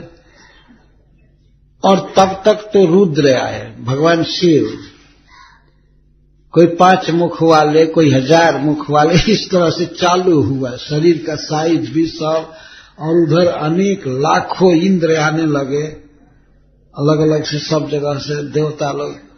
और उस धर्मा सभा का साइज ही बढ़ने लगा भगवान की इच्छा से, और ऊंचाई भी, तो सब आंटने लगे। तो वहां पर लिखा गया है कि ये जो पहला विजिटर थे ब्रह्मा जी, वो जैसे विशाल पर्वताकार हाथियों के बीच में खरगोश जैसा ऐसे देख रहे कि ब्रह्मा। इधर इतने बड़े बड़े ब्रह्मा, इतने बड़े बड़े शिव, ये सब। चैतन्य महाप्रभु कहते हैं कि जैसे हाथियों के बीच खरगोश हो, ऐसे देख रहे थे। बाप रे बाप, हम तो समझते थे कि केवल हम ही एक ब्रह्मा है। इन्हीं तो अनंत कोटि ब्रह्मा है। एक श्लोक है श्रीमद् भागवतम में, उसी श्लोक की व्याख्या चैतन्य महाप्रभु कर रहे हैं।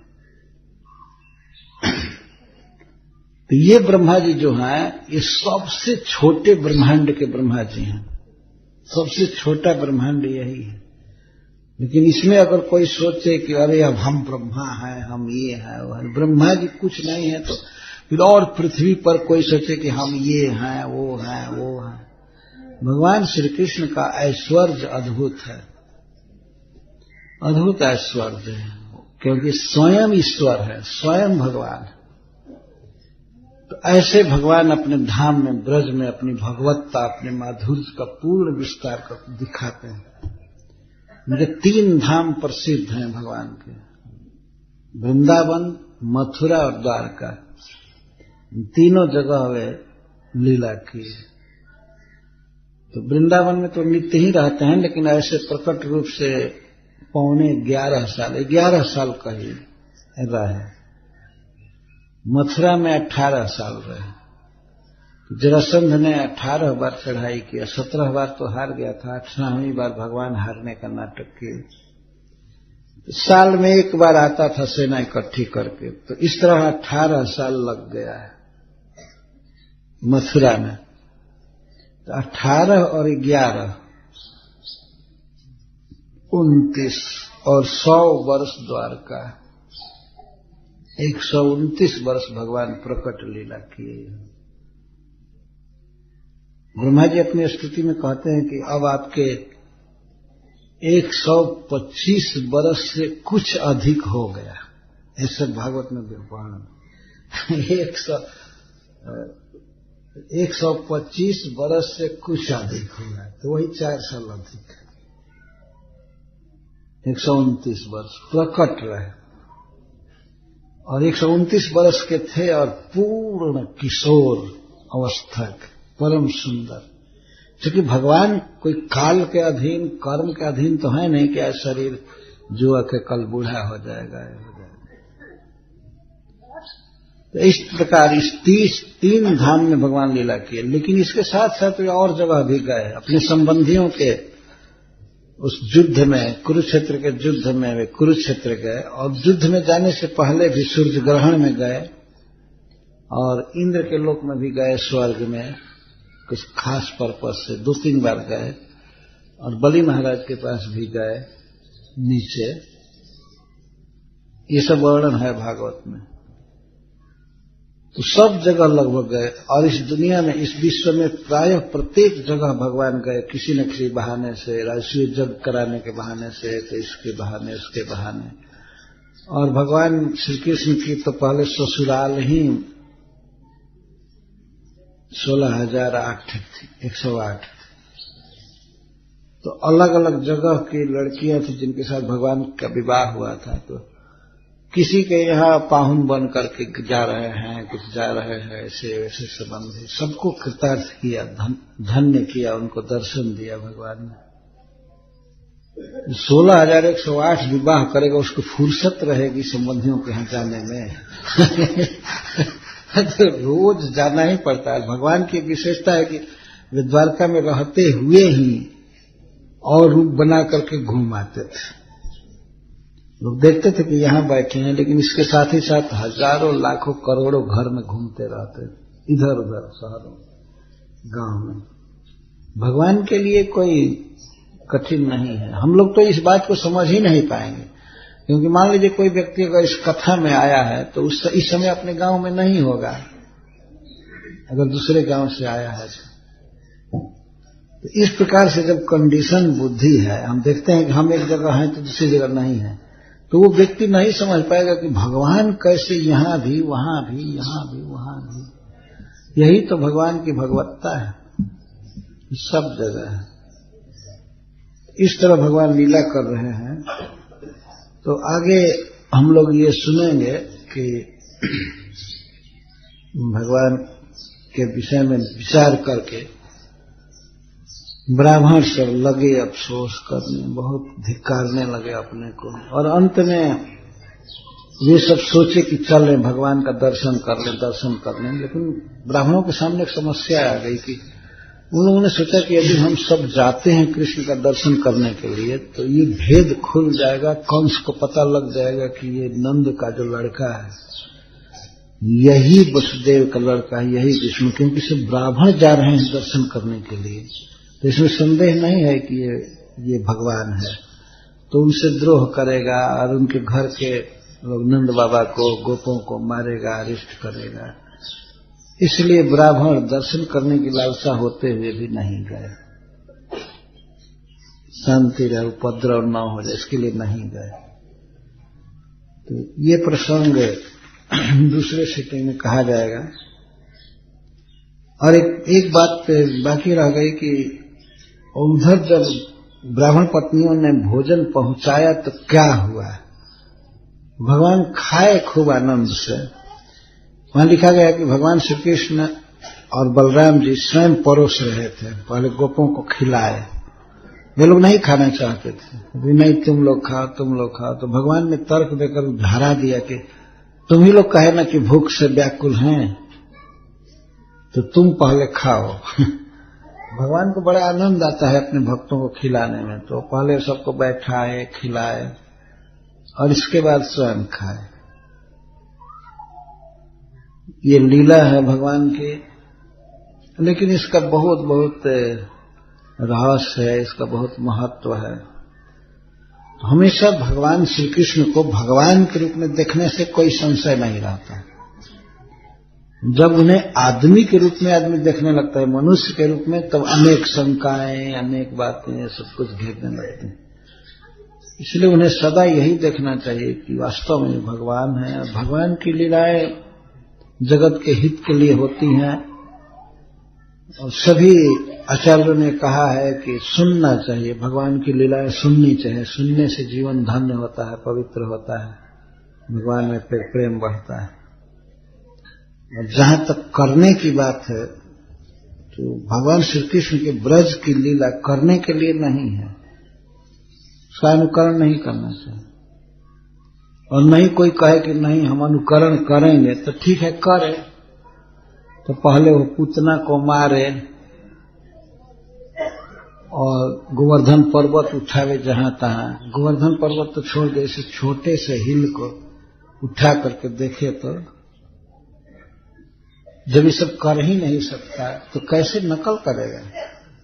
ये किसी भयंकर सांप के फण पर चढ़ करके नाचे, और कहीं आग लगी हो तो जाकर मुंह में पी जाए, ऐसे काम कोई कर सकता है? साधारण आदमी की बात छोड़ दीजिए, साधारण जो फायर विभाग का मिनिस्टर है, हेड होगा, अगर कहीं शहर में आग लगे तो उसको कहा जाएगा कि भगवान कृष्ण तो आग पी गए थे, अब भी मिनिस्टर हैं, जाइए आग पी लीजिए। एक अंगार अगर मुंह में चला जाए तो आय आय करके मर जाएगा। क्या कोई भगवान की नकल कर सकता है?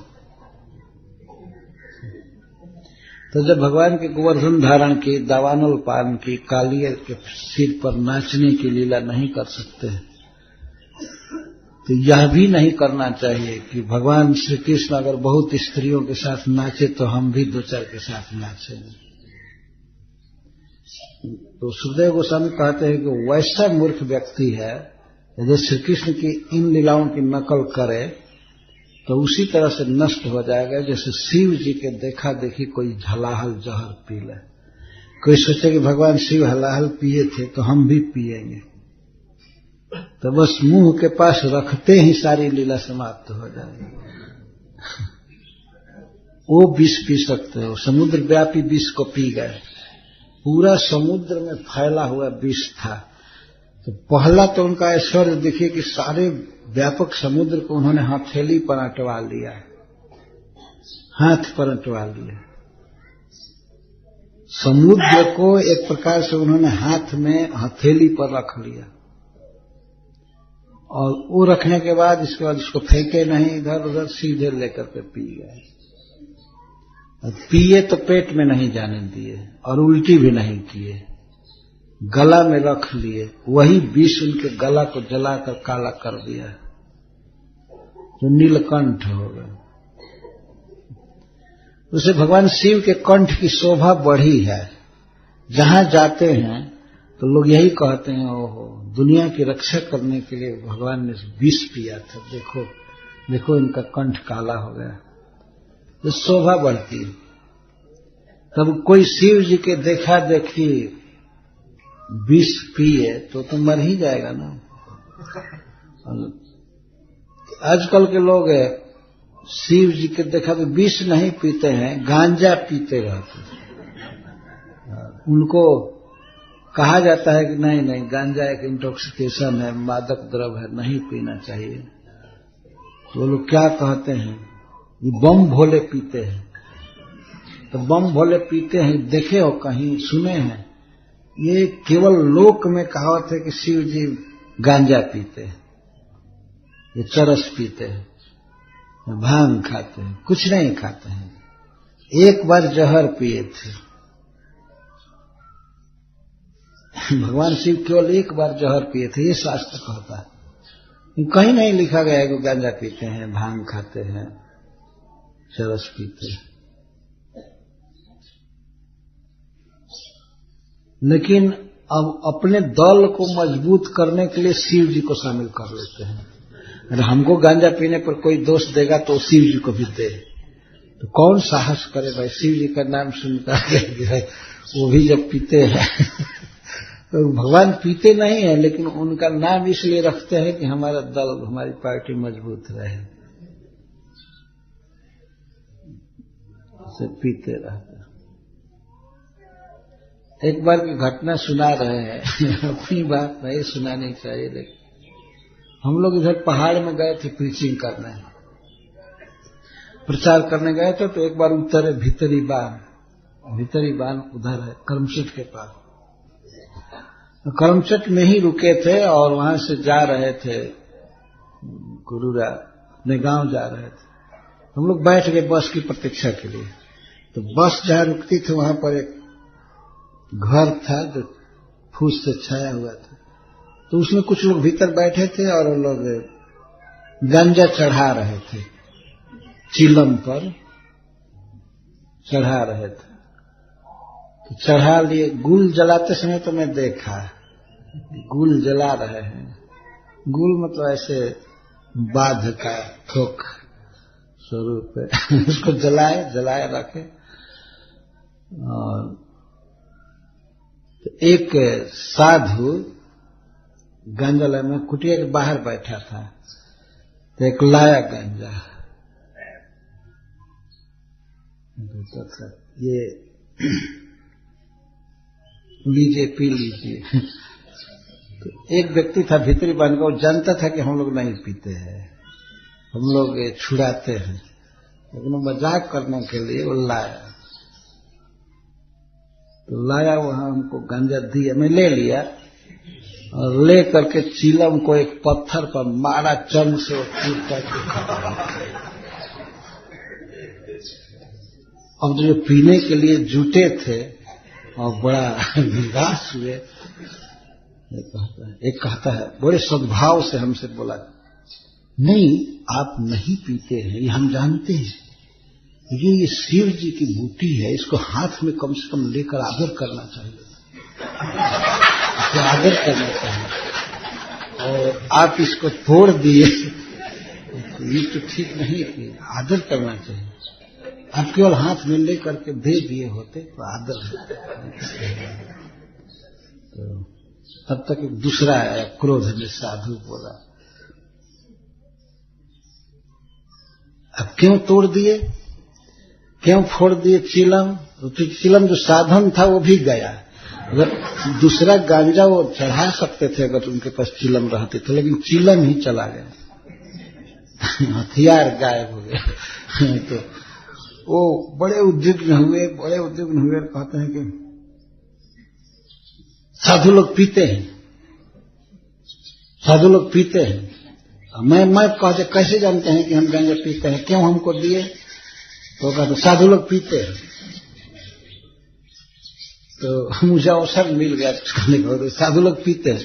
तो मैं कहा साधु लोग केवल गांजा पीते हैं, साधु लोग पानी और मिठाई वगैरह नहीं खाते हैं, साधु लोग दूध नहीं पीते हैं, मिठाई नहीं खाते हैं। वहीं पर मिठाई की दुकान थी छोटी सी, मैं दिखा कर कहा तो तुम ये क्यों नहीं पूछा कि मिठाई खाएंगे कि नहीं, क्यों नहीं मिठाई लाया? केवल साधु लोग गांजा पीकर रहते हैं। वो इसके बाद बेचारा चुपचाप तो एक को कहता है बर्फी खरीद के दो महाराज।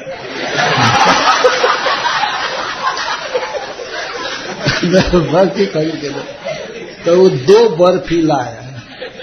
2 बर्फी लाया। मैं कहा कि और ये साधु नहीं है, और 6-7 भक्त थे। क्योंकि ये साधु लोग हैं ना, ये लोग भी मिठाई खाते हैं ना, तो सबके लिए 2-2 बर्फी।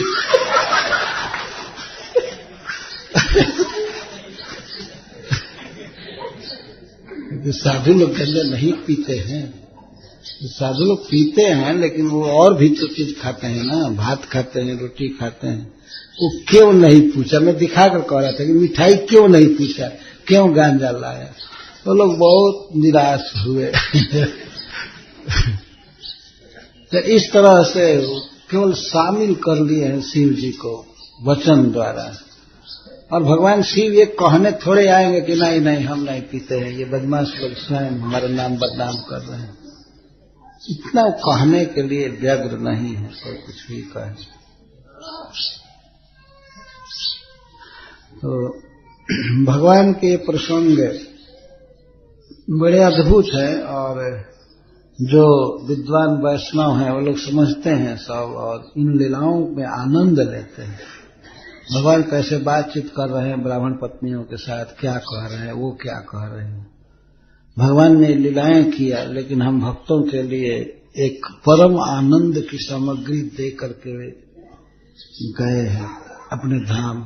भगवान वेदव्यास देव ने इसको लिखा है, और लिख करके बीच बीच में बारंबार कहते हैं इसे पढ़ो, इसे सुनो, इसका स्मरण करो। तो मनुष्य जीवन में यह बहुत बड़ा लाभ है, भगवान श्री कृष्ण के विषय में सुनना, चिंतन करना, गाना, जप करना, यही हम लोगों के लिए लाभ है। ऐसा नहीं कि हम लोग भगवान बन करके फिर वही लीला करेंगे। लीला करने को कभी नहीं वेदव्यास जी कहे। वो कहे कि सुनो, चिंतन करो, भगवान का स्मरण करो, प्रणाम करो, गाओ हरे कृष्णा कृष्णा कृष्णा हरे हरे राम राम राम। कभी कभी लोग कहते हैं कि भाई उपदेश करने वाला कुछ करे तब ना। जरूर केवल उपदेश कोई करता है तो उपदेश का पालन करके उसको दिखाना चाहिए, लेकिन कुछ कथाएं ऐसी हैं जो उपदेश नहीं है, वो कथाएं कही जाती हैं सुनने के लिए, सुनना ही पूर्ण है। अभी मान लीजिए मैं अगर गिरिराज धारण की, गोवर्धन धारण की कथा कहूं तो कोई कहे कि नहीं पहले करना चाहिए तब कथा कहनी चाहिए, तो मैं गिरिराज धारण करूं क्या? कोई गोवर्धन पर्वत उठा करके बाद में कथा कहेगा? जरा सोचिए, भगवान उसको धारण किए, उसको सुनना है कि पहले किसी सांप के फण पर नाच करके आ करके तब काली दमन की कथा कही जाए। ये भगवान श्री कृष्ण की कथा करने के लिए नहीं है। भगवत गीता जो है वो करने के लिए है उपदेश। उसमें भी कोई कोई, सब नहीं। अगर भगवान 11वें अध्याय में दिखाते हैं कि मैं ईश्वर हूं, मैं विराट रूप धारण किया हूं, तो इसका मतलब ये नहीं कि कथा कहने वाला भी विराट रूप धारण करे और ये करे। आजकल लोक में ये प्रचलन हो गया बस, अरे उपदेश से बढ़ करके उसका आचरण है। एक बार एक किताब में छपा था, एक मन उपदेश से एक छटाक आचरण बढ़ करके है। तो उपदेश तो ठीक ही लिखा था कि एक मन मतलब 40 किलो उपदेश से एक छटाक में कितना ग्राम होगा? छटाक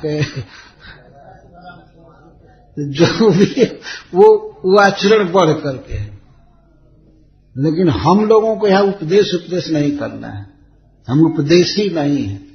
उपदेशी का मतलब जो दूसरों को केवल उपदेश दे, अपने कुछ भी ना करे, उसको उपदेशी कहते हैं। हम लोग उपदेशी नहीं है, हम लोग भक्त हैं भगवान के। हम भगवान की गाथा गाते हैं, भगवान के कीर्तन करते हैं, भगवान के गुण बोलते हैं। तो ये काम है भक्तों का, कथा कहना, प्रचार करना। कभी बृहद समाज जुटता है, कभी छोटा समाज जुटता है, कभी गांव में, कभी शहर में, कहीं कहीं, कभी कुछ। भक्तों को चाहिए कि वे भगवान की कथाओं को पढ़ें, मेहनत करें और सुनें और इसको फैलावें। श्री कृष्ण ने गोवर्धन धारण किया, श्री कृष्ण मथुरा के कारागृह में ऐसे जन्म लिए। जन्म के बाद अपने आप उनके प्रभाव से जेल का फाटक खुलता गया, पहरेदार सो गए,